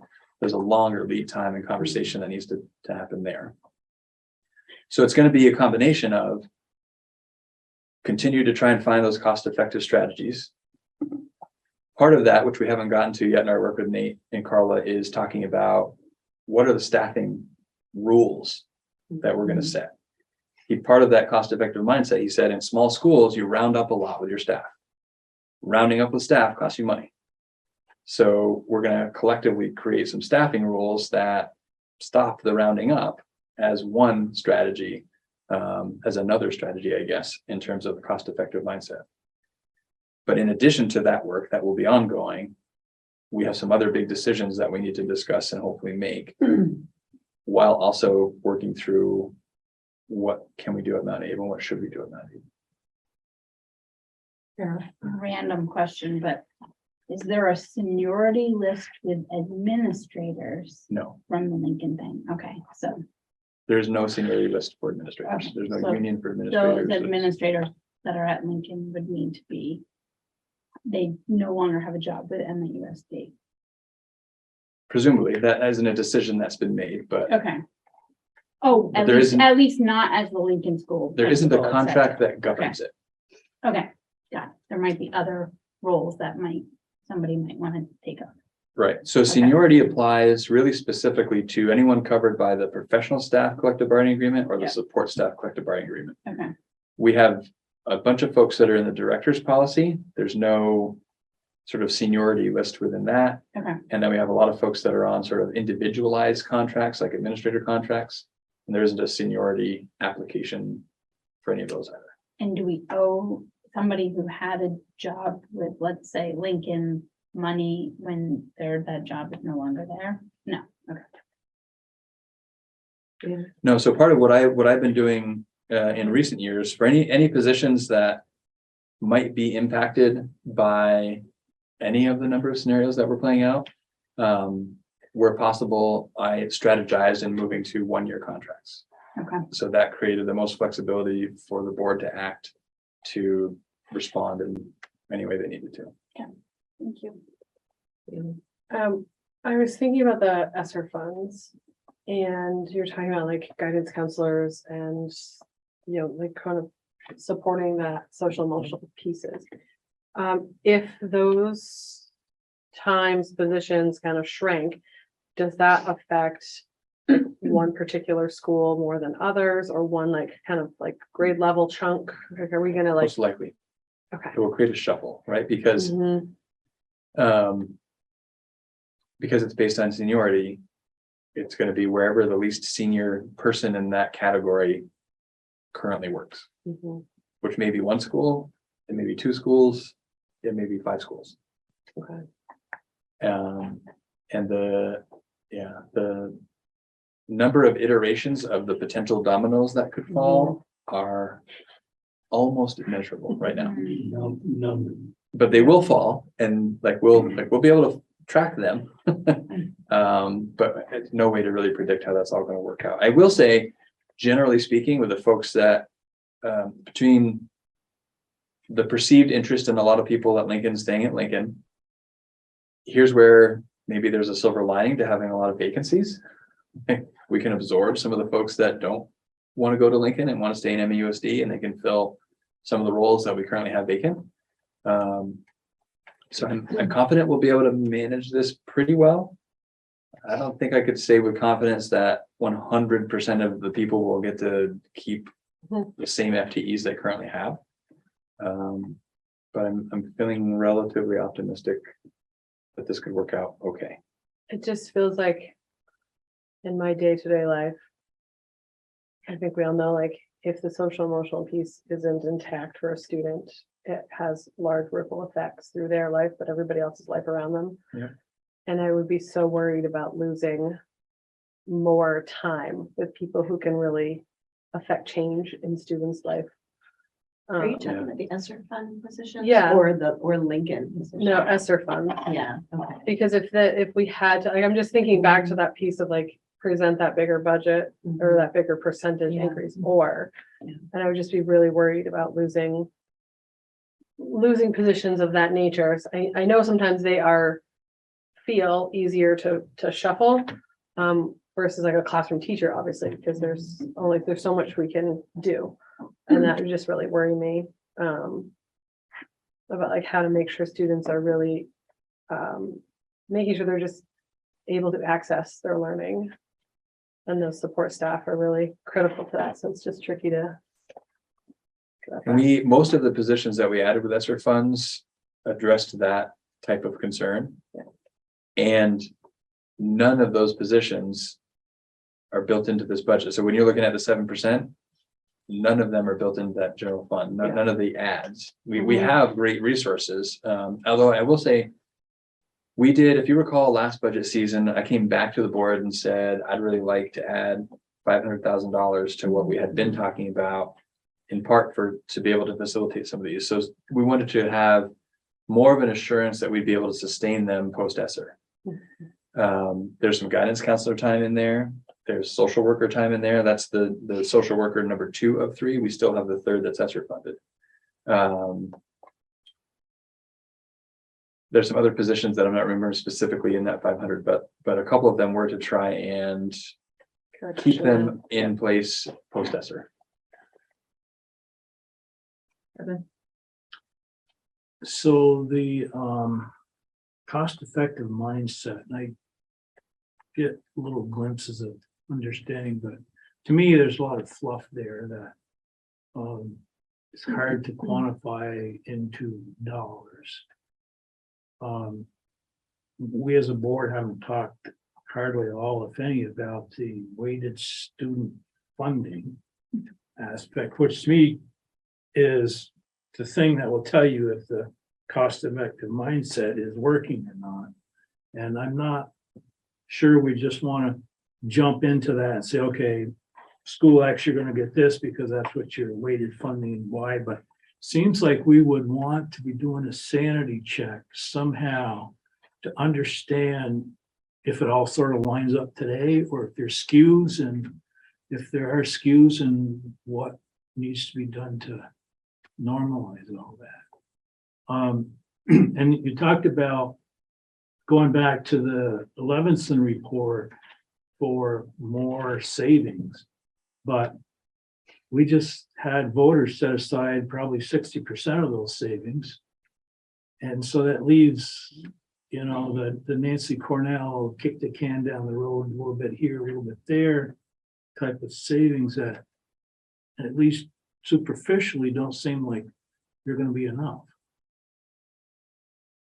Agreed. And they're better than not pursuing. Well, yeah, I'm better than nothing, but Right. it's not gonna. Yeah, I think from my perspective, the biggest potential savings we've acted on, and the decision was not to go that direction. The next biggest to me is at least for potential is the 6th grade. But we've got article issues with that one, right? Maybe. But I think there will certainly be issues raised with that, whether they're article issues or some other issues. It has been controversial in other communities that have had these conversations. And some would point to it not going well and would cite that as evidence that nobody should ever do it. Like it will be, I promise you, it will be nothing short of controversial and difficult as we work through that process, regardless of where it ends up. Any more? Well, and questions?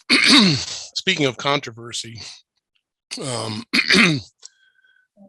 the probably folks on the other side of that coin might be pointing to central office costs. You know, what can we do about central office costs right now that were sort of hinted at in the cost-effective strategy approach, but I think we still haven't seen any sort of even roughed out suggestions of what that might entail. Yep. But that's more of a cost transfer than a cost savings, isn't it? I think as an example, that may not make any sense. You know, can we do teacher coordinators rather than separate central office coordinators? Can we do teacher coaching versus separate central office coaching? Those are just, you know, things that I thought were implied in Nate's strategies, but you know, we haven't touched on those yet, and I'm assuming we'll be hearing something about that in some form as we move forward. Some of those, like you mentioned, the coaching, that is part of the conversation, probably more in line with the staffing kind of rules that I was talking about in our work with Nate. For example, like a ratio of, you know, if there are X number of classroom teachers in a building, then a certain FTE of coaching is assigned to that school. So really creating rules that make that a little more defined than current. And there's probably a whole meeting's worth to unpack in that, again, a highly controversial conversation about what we consider central office and what we don't. Sure. When that work starts, continues or something, would there be community input or a way to gather input from other people? When you say that work, Like the staffing stuff, like I'm just curious, what would communities think about and teaching staff about coaching versus central office, like that piece, or like how many, like in other districts you have examples of how many like coaches per students or special ed time or whatever. And then how would that sugar out here and what we think about that? I know lots of parents have lots of opinions, and I'm thinking that might be an important topic. But it's also like a lot of legal and stuff out of our hands too. So I didn't know if there was a way to kind of group in community. I mean, one thing that I had asked about when we were talking about, maybe at the retreat, when we were getting a little bit of an update on where the work was at that point, was how was this going to be conveyed out from principals to staff and then to the community, and I think that part is really important, so that people can see and understand like how conversations evolved, even if they're not directly impacting them, so they understand, because like Billy said, there's lots of pieces that like as a community member you might not know or appreciate, but if you're you have an opportunity to hear how those decisions were made and who was at the table. I think that's really helpful. And so as those rules get made, I think finding a way to communicate that is going to be really important. Mhm.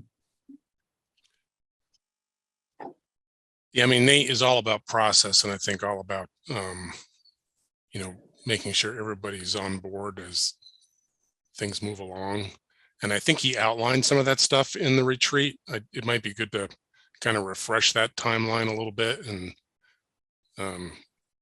just see how he's doing and what that communication piece looks like.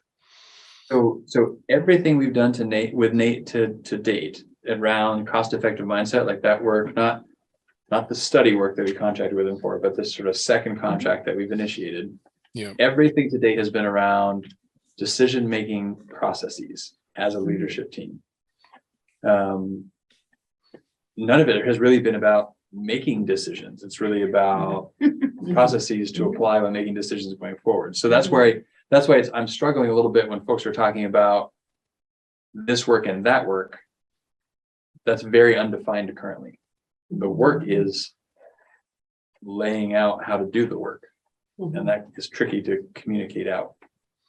But when we get something more concrete, like staffing rules, which is going to be some sort of a series of ratios of staffing to students or staffing to instructors, or like, that will be something concrete that we can share out. We can share the process that we use to get to that. Yeah. Because it's a very collaborative process. Yeah. There's intended to be buy-in from everybody, so that messaging is likely to be communicated as well. So I think that'd be really helpful. I agree. I think that's best practice we can use with so many things, like even looking about optimal class sizes at Mount Eve or kids going to 6th grade, just like transparency on how decisions are made helps folks, I think, a lot, even if they're not directly making the decision. sure. I mean, the reality is so again, I think there's great concern, not just in our district, but in Addison Northwest as well, for what our secondary program offering is going to look like in a few years. Yeah.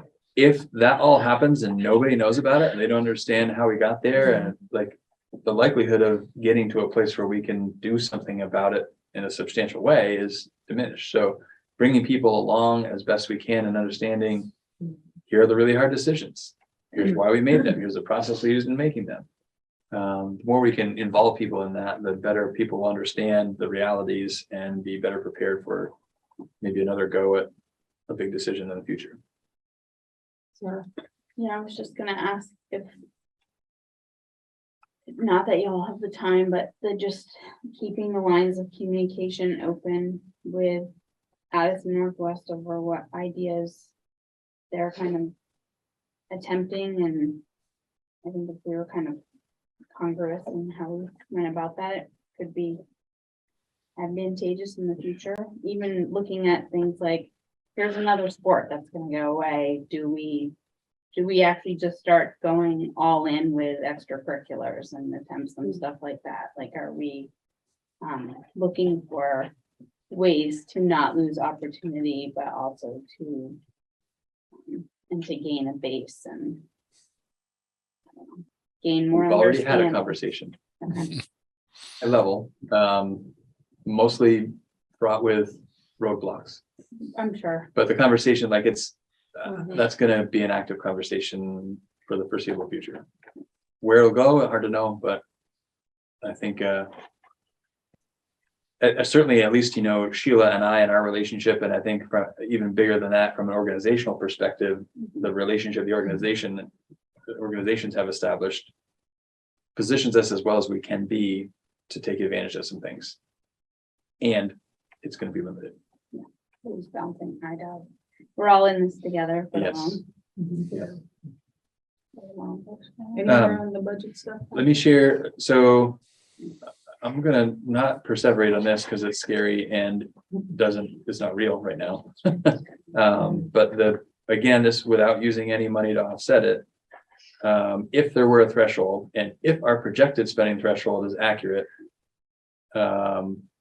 we'd be about $800,000 over that threshold with this budget. So that's scary if it comes back and we have to wrestle that monster. So no more on that.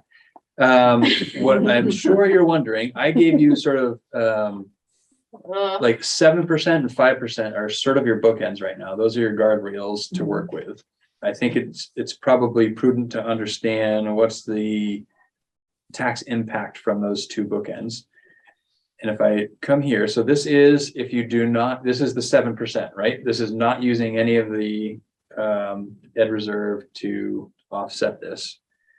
Looking at give or take $70 per 100,000 of assessed value. Oh, they're all about the same.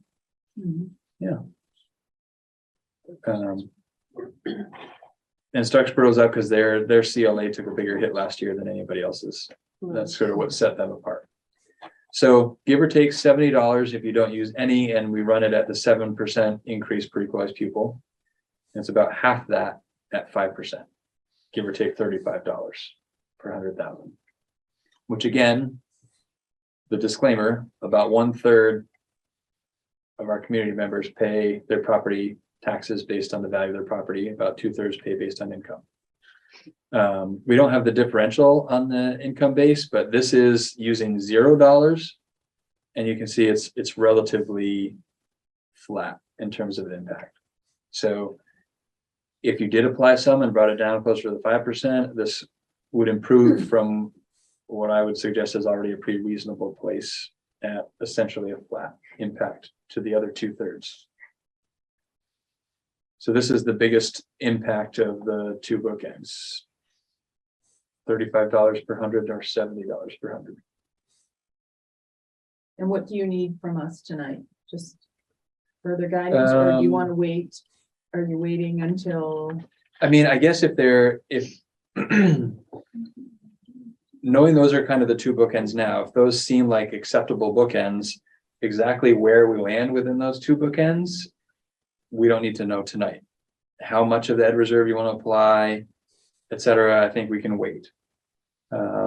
If this is way out in left field and you need to give me some different direction to bring something else back to you next time, now it'd be good to know that, because unless we schedule it otherwise, the plan right now, as I understand it, would be tonight's meeting. We have our December business meeting On the 20th, 20. and then January's meeting, you adopt a budget. At what point, because one thing that you mentioned way earlier on, and I'm very content to not get into it right now, but I want to make sure we do get into it at some point, is your recommendation on the capital reserve fund. Yeah. And I'm assuming we have to have that conversation around same time as we have the conversation about what to use exactly in the ed fund. And so,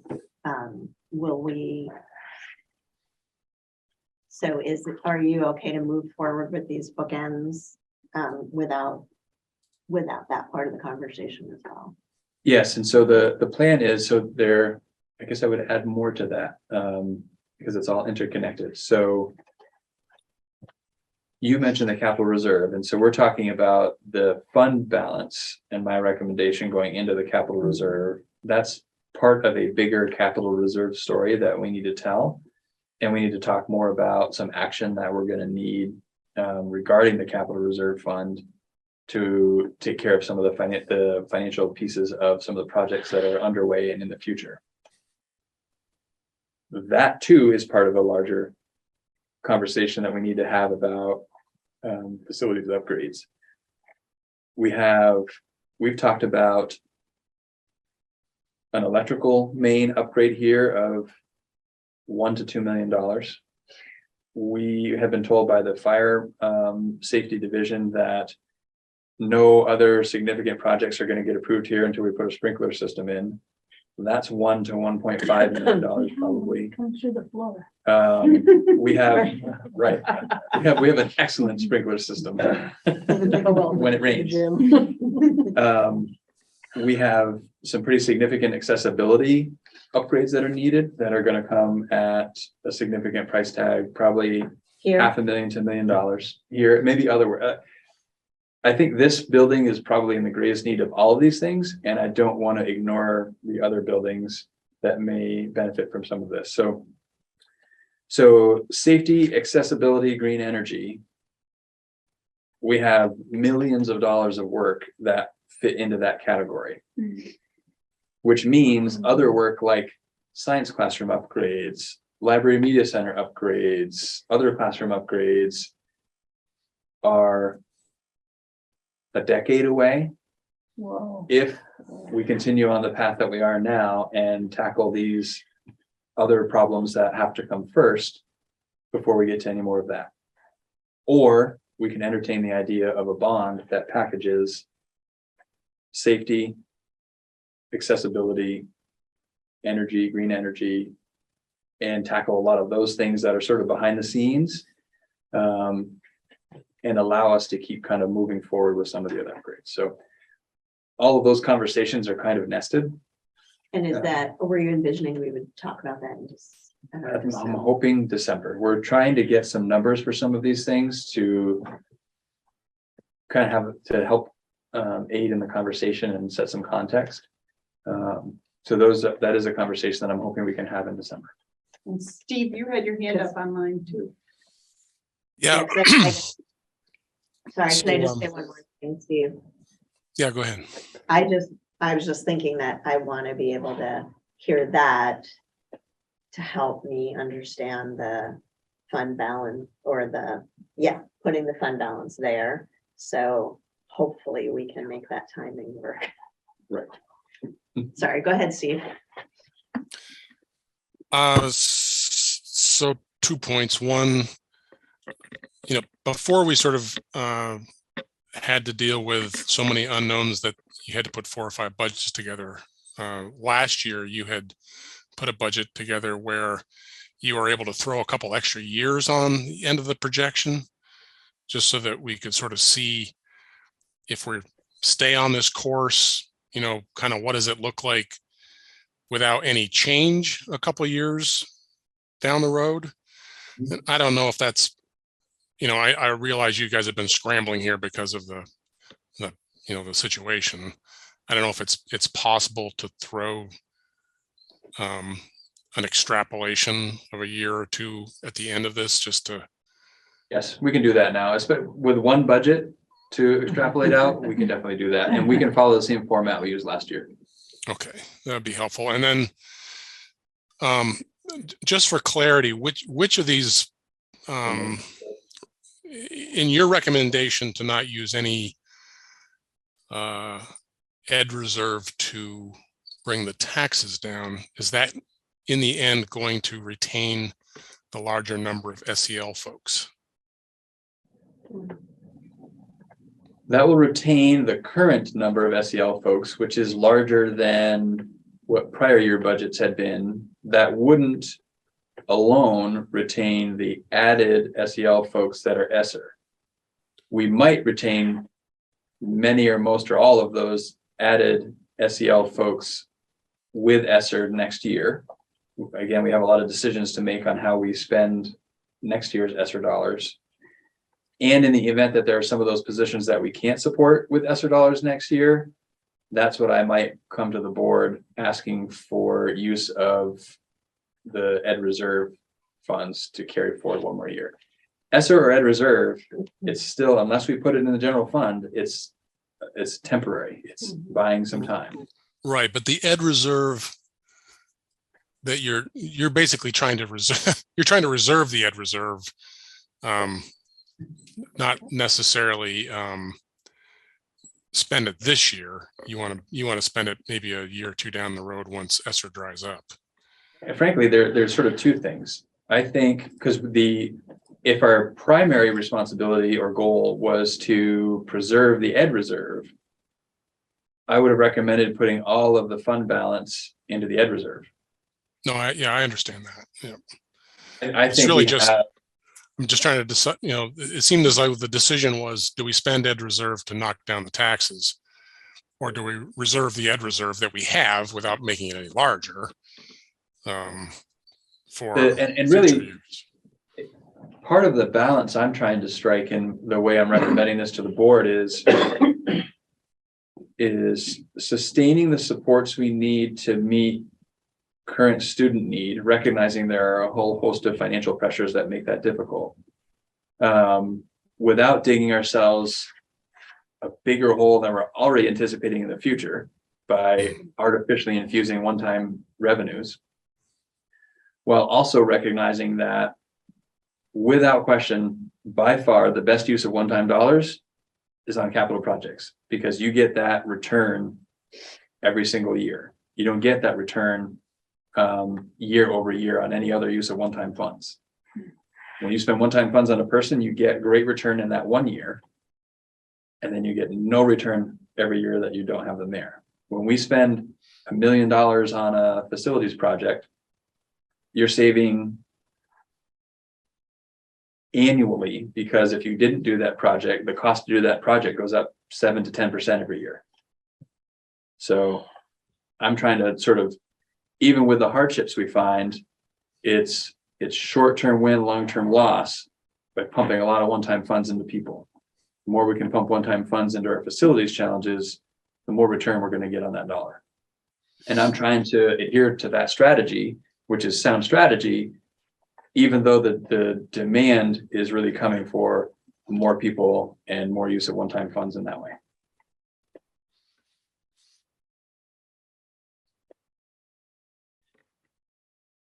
Does anyone have a problem with the bookends that Patrick has outlined at this point? I can't see you online, so online. I can if stop you- sharing if we're you, okay with that. Aren't shouting out, I'm going to assume you don't have a problem with the bookends. Okay, there's the thumbs. All right. Okay. All right, we'll keep moving along. Update, the financial report was included in your packet. Are there any questions? Probably just the same one I've had last couple of times. It looks like the unaudited balance is 3 million, and we're talking about a $500,000 fund balance in this last budget presentation. Just trying to figure out what that story is. I think that fund balance includes the 2 reserve funds as well. The unaudited, I think those are listed below it. There's still a 3 million from last year. And then the 2 other funds, I think, are below that.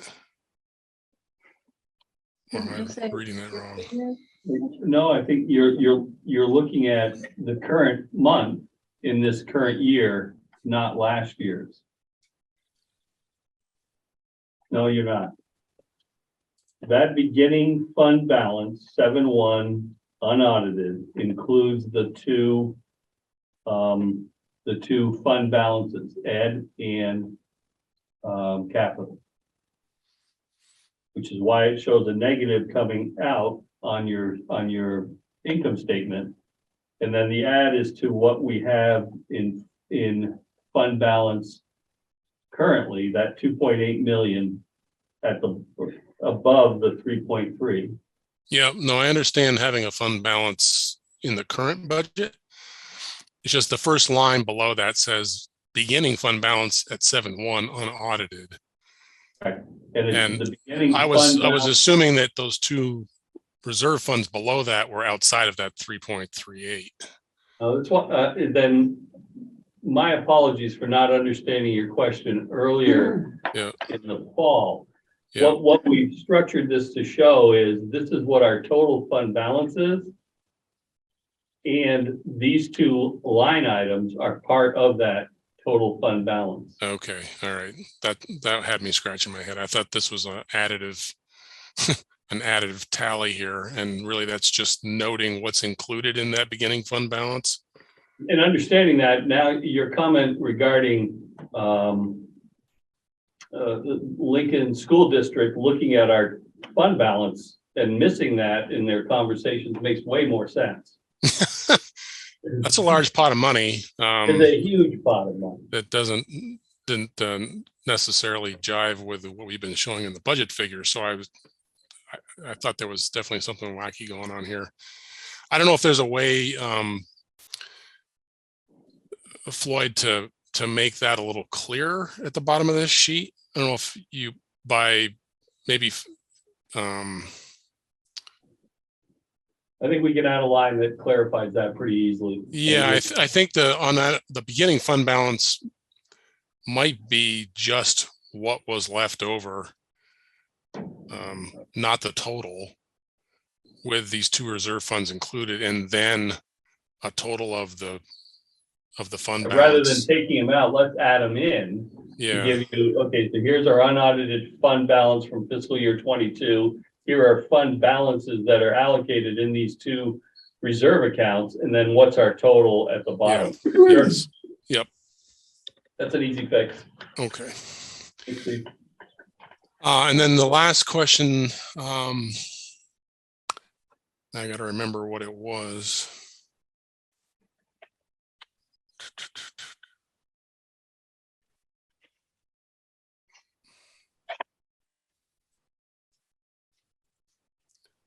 Yeah, I might have to come back to it. There was another one that was, and we talked the last time, Floyd, about the the big negative under the building improvements, 4,700, and how that included some carryover from last year.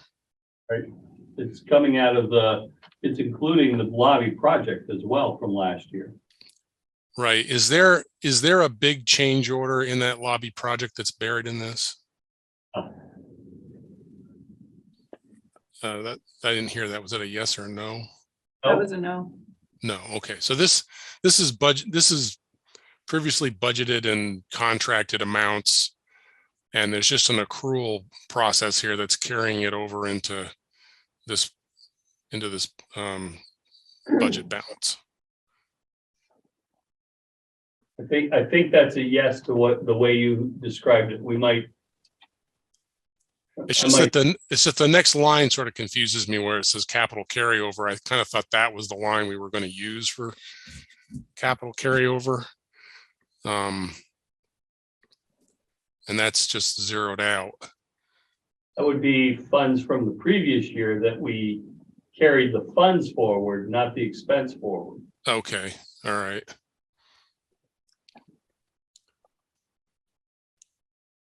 All right. Well, that's the detail I was kind of looking for there.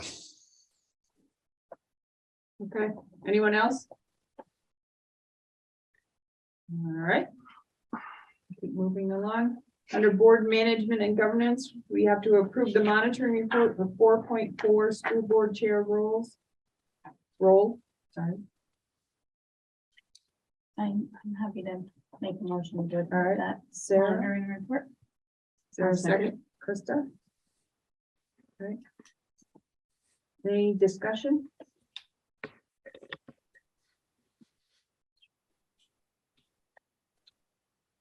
So the only discussion point I have is just procedural, Don. Since this came out separately, I guess. In other words, it's not linked on the agenda. Right. This would be then linked in the minutes. Correct. Okay.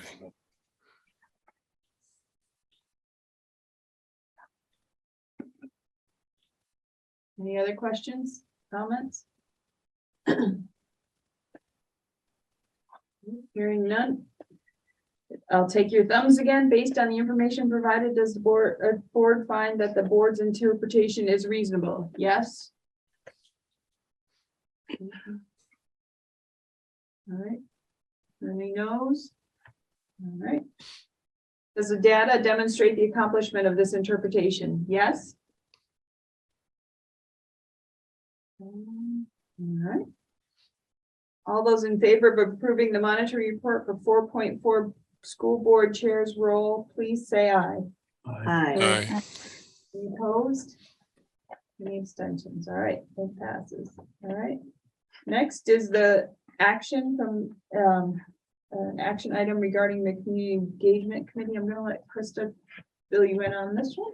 Sure. So I have an update link to the agenda, but within that is an action item to pursue an opportunity with the multiple acronym, 3 organizations that all begin with V,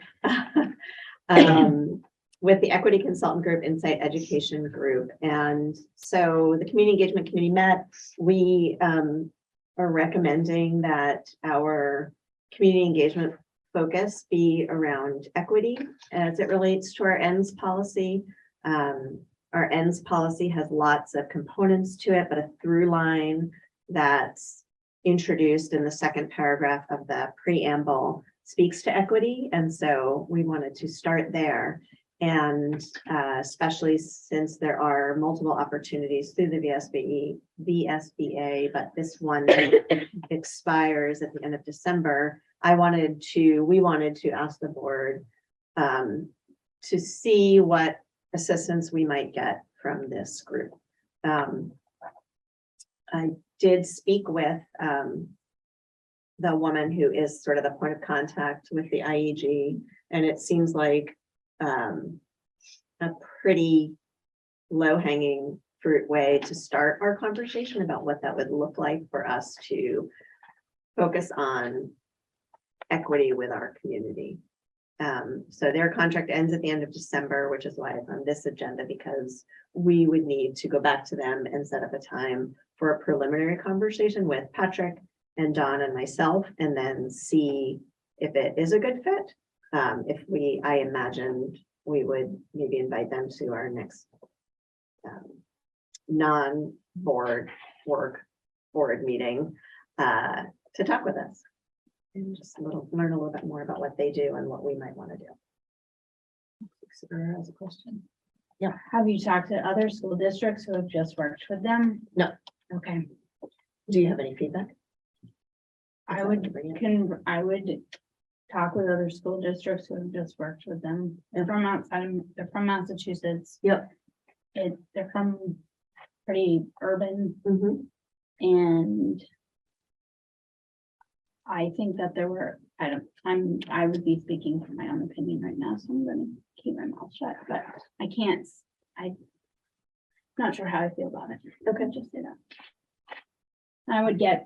I think I would get more feedback before, or I would just look, not opposed to it if it could stop. But if it could stop, what do you create mean? more not- things that would be challenges, we could maybe not be able to. We might be aware of these challenges already, they just might suddenly be things that would be hard to overcome. I don't know if I can phrase that right, but I just would think about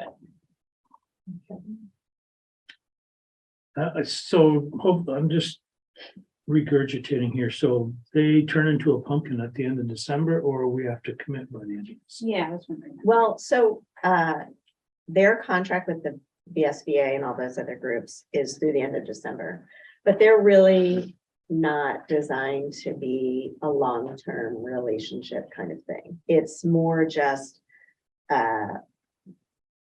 help you either figure out how to begin a process or deal with a challenging situation or develop or brainstorm with your board. It's like it's a pretty, I think, finite. It's not like working with Nate Levinson. Like we would not be committing to a relationship like that.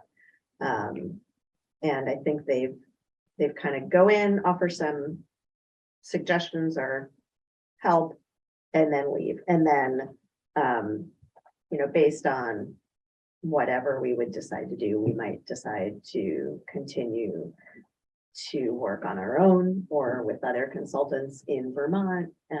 Because I think the point is well taken that, Vermont is not the same as Massachusetts or New Jersey or Oregon. And there are a lot of really great equity consultants in the state who work with rural districts and smaller districts that would probably be more suited to us.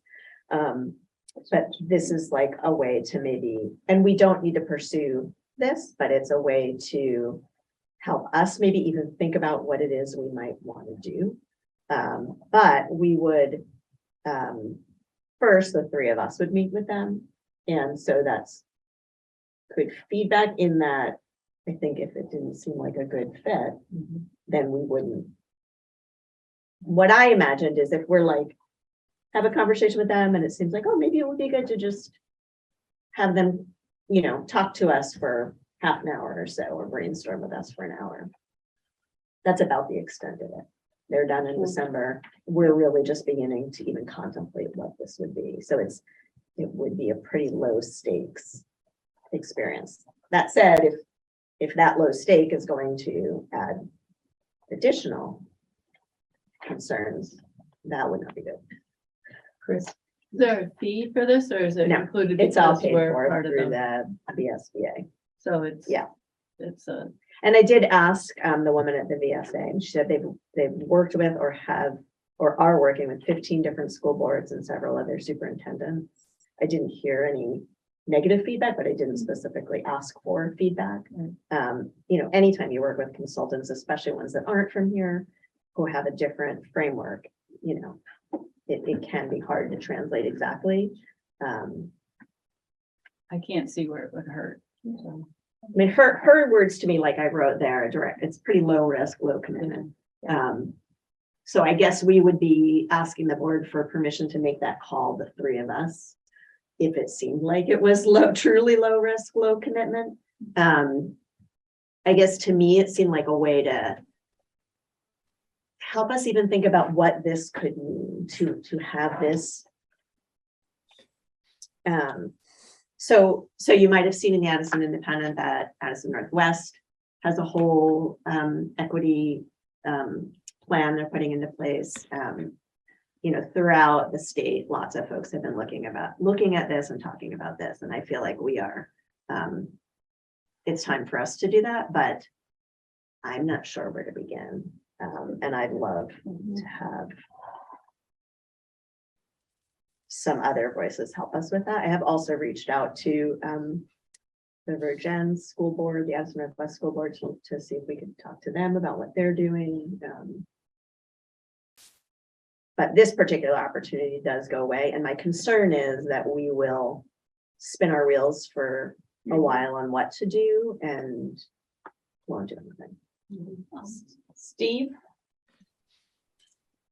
So I don't know if does the board really need to give permission for you three to go do a little homework? I mean, that sounds a little odd. If you were to come back with a recommendation after meeting with them and say, we'd like the board to meet with these folks, I would think the board would need to take action because it would be a board activity to say, yes, we're on board with that. But I don't know if we need to take action just for you guys to go open the lid.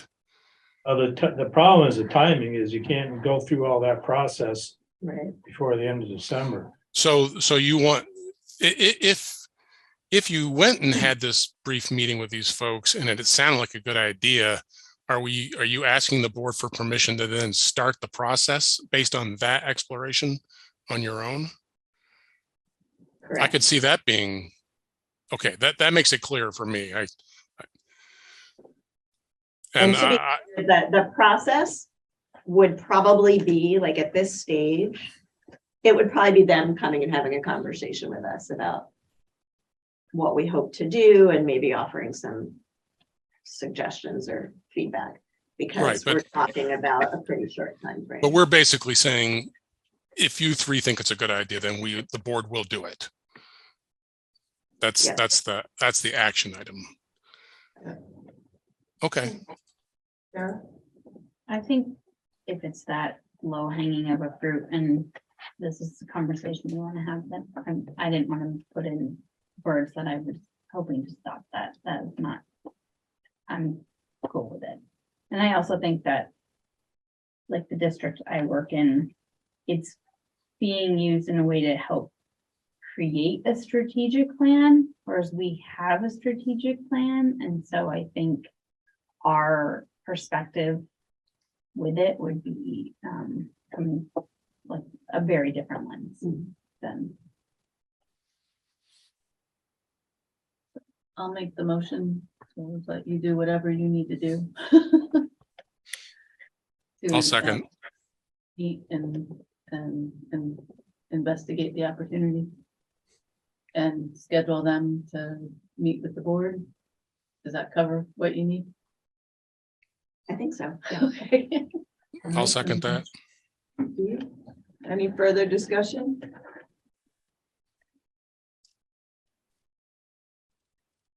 All right, all those in favor of allowing us to move forward and investigate, talk to these people and have, you know, if we think it's a go, have them come to meet with the board, please say aye.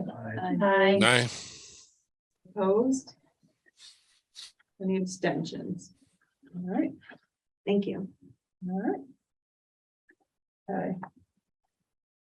Then the next is an update on the State Board of Education.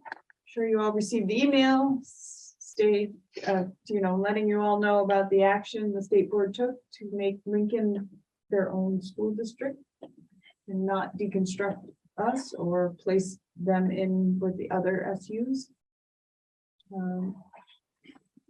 I don't know if there's any more to share, and like you said earlier, we're gonna have to get, you know, they're gonna be working on the staffing to help answer some questions here. I think though, maybe the one point to raise, there was some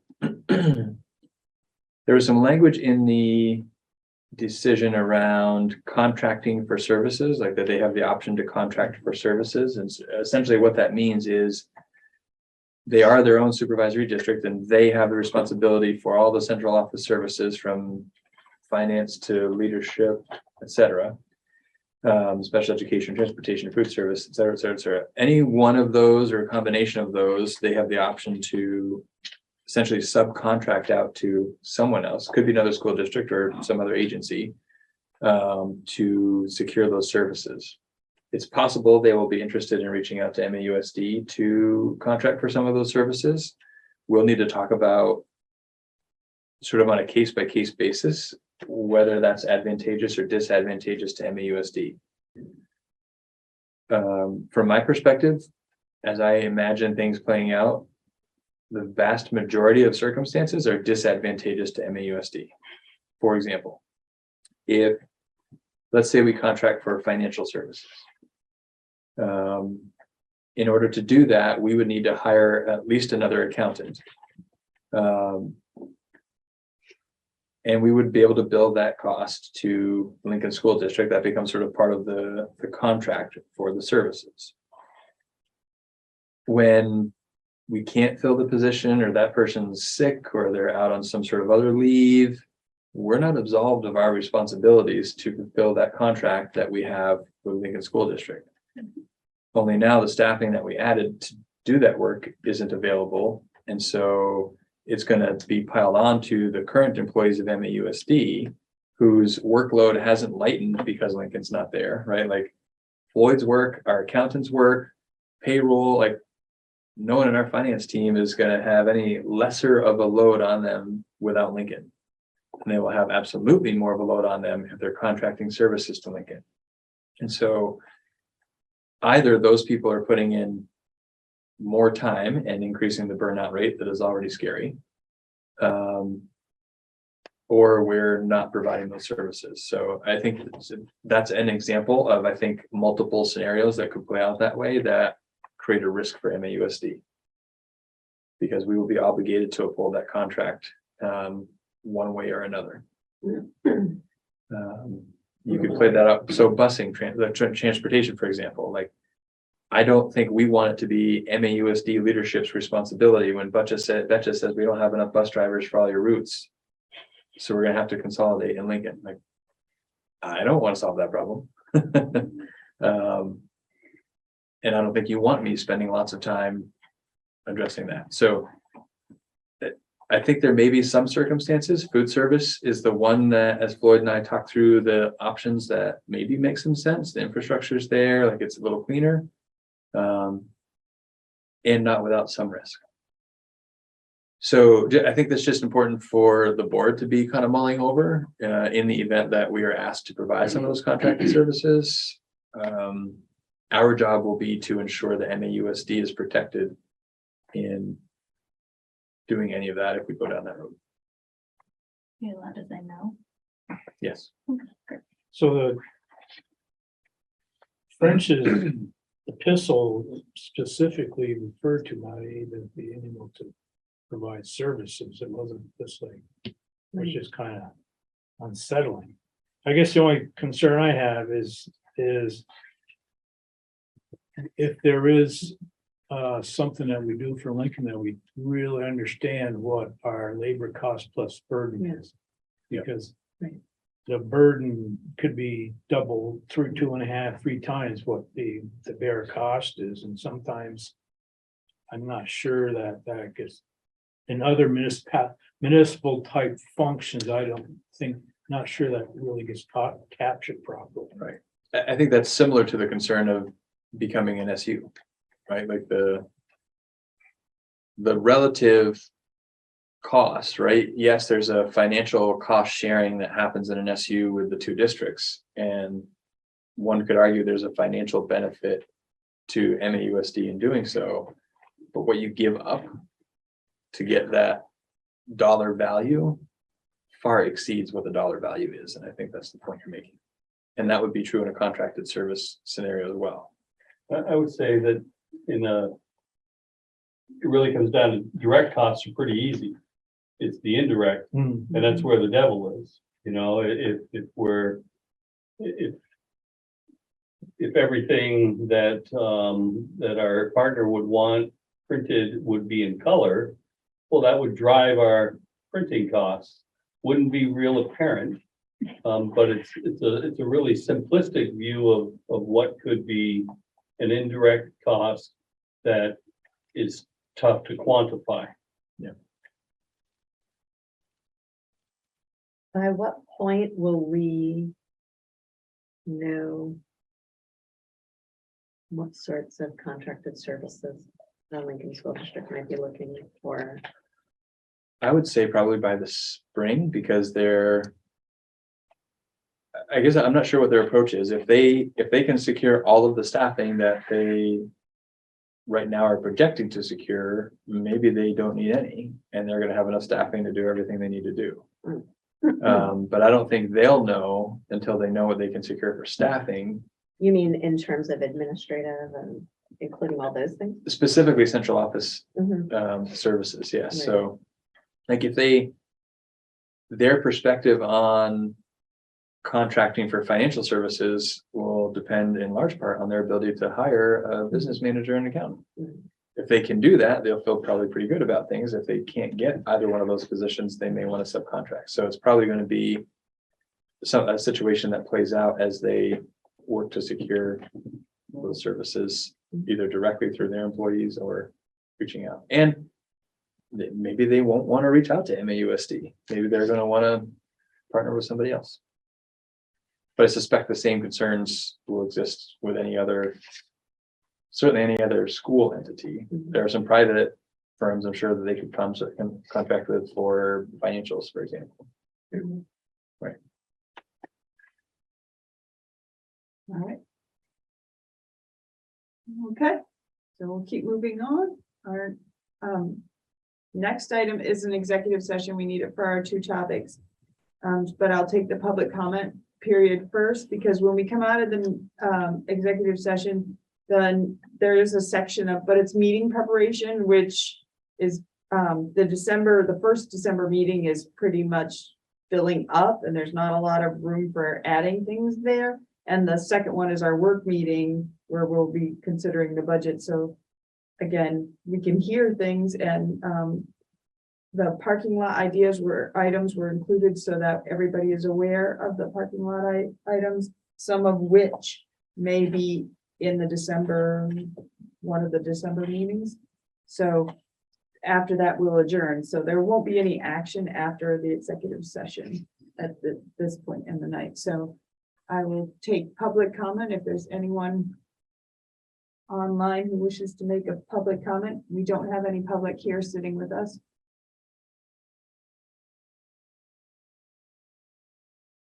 Okay. All right.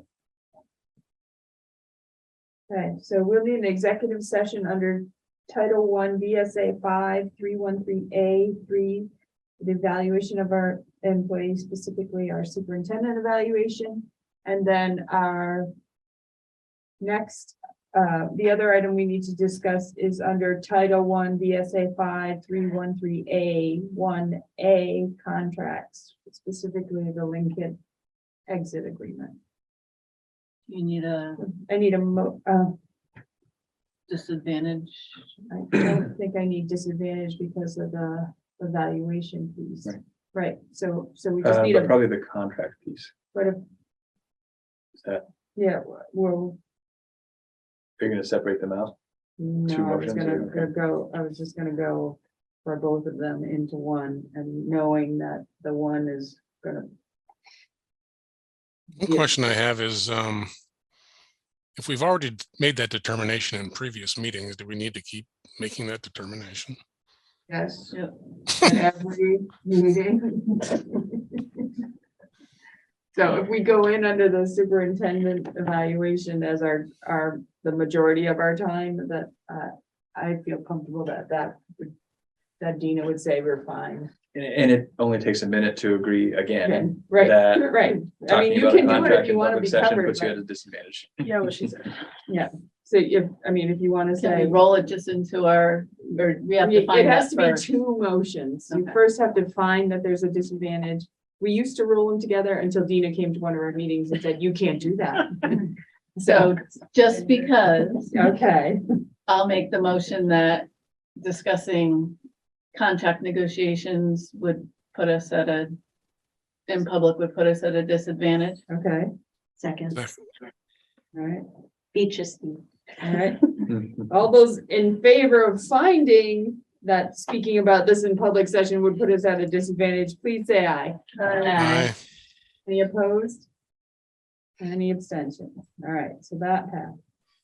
Given that we found that speaking about this in public would put us at a disadvantage, we'll need a motion to go into executive session and invite Patrick to join us. And Dina, And Dina if needed. given her, yeah. Yeah. exactly. So move. Second, So that's-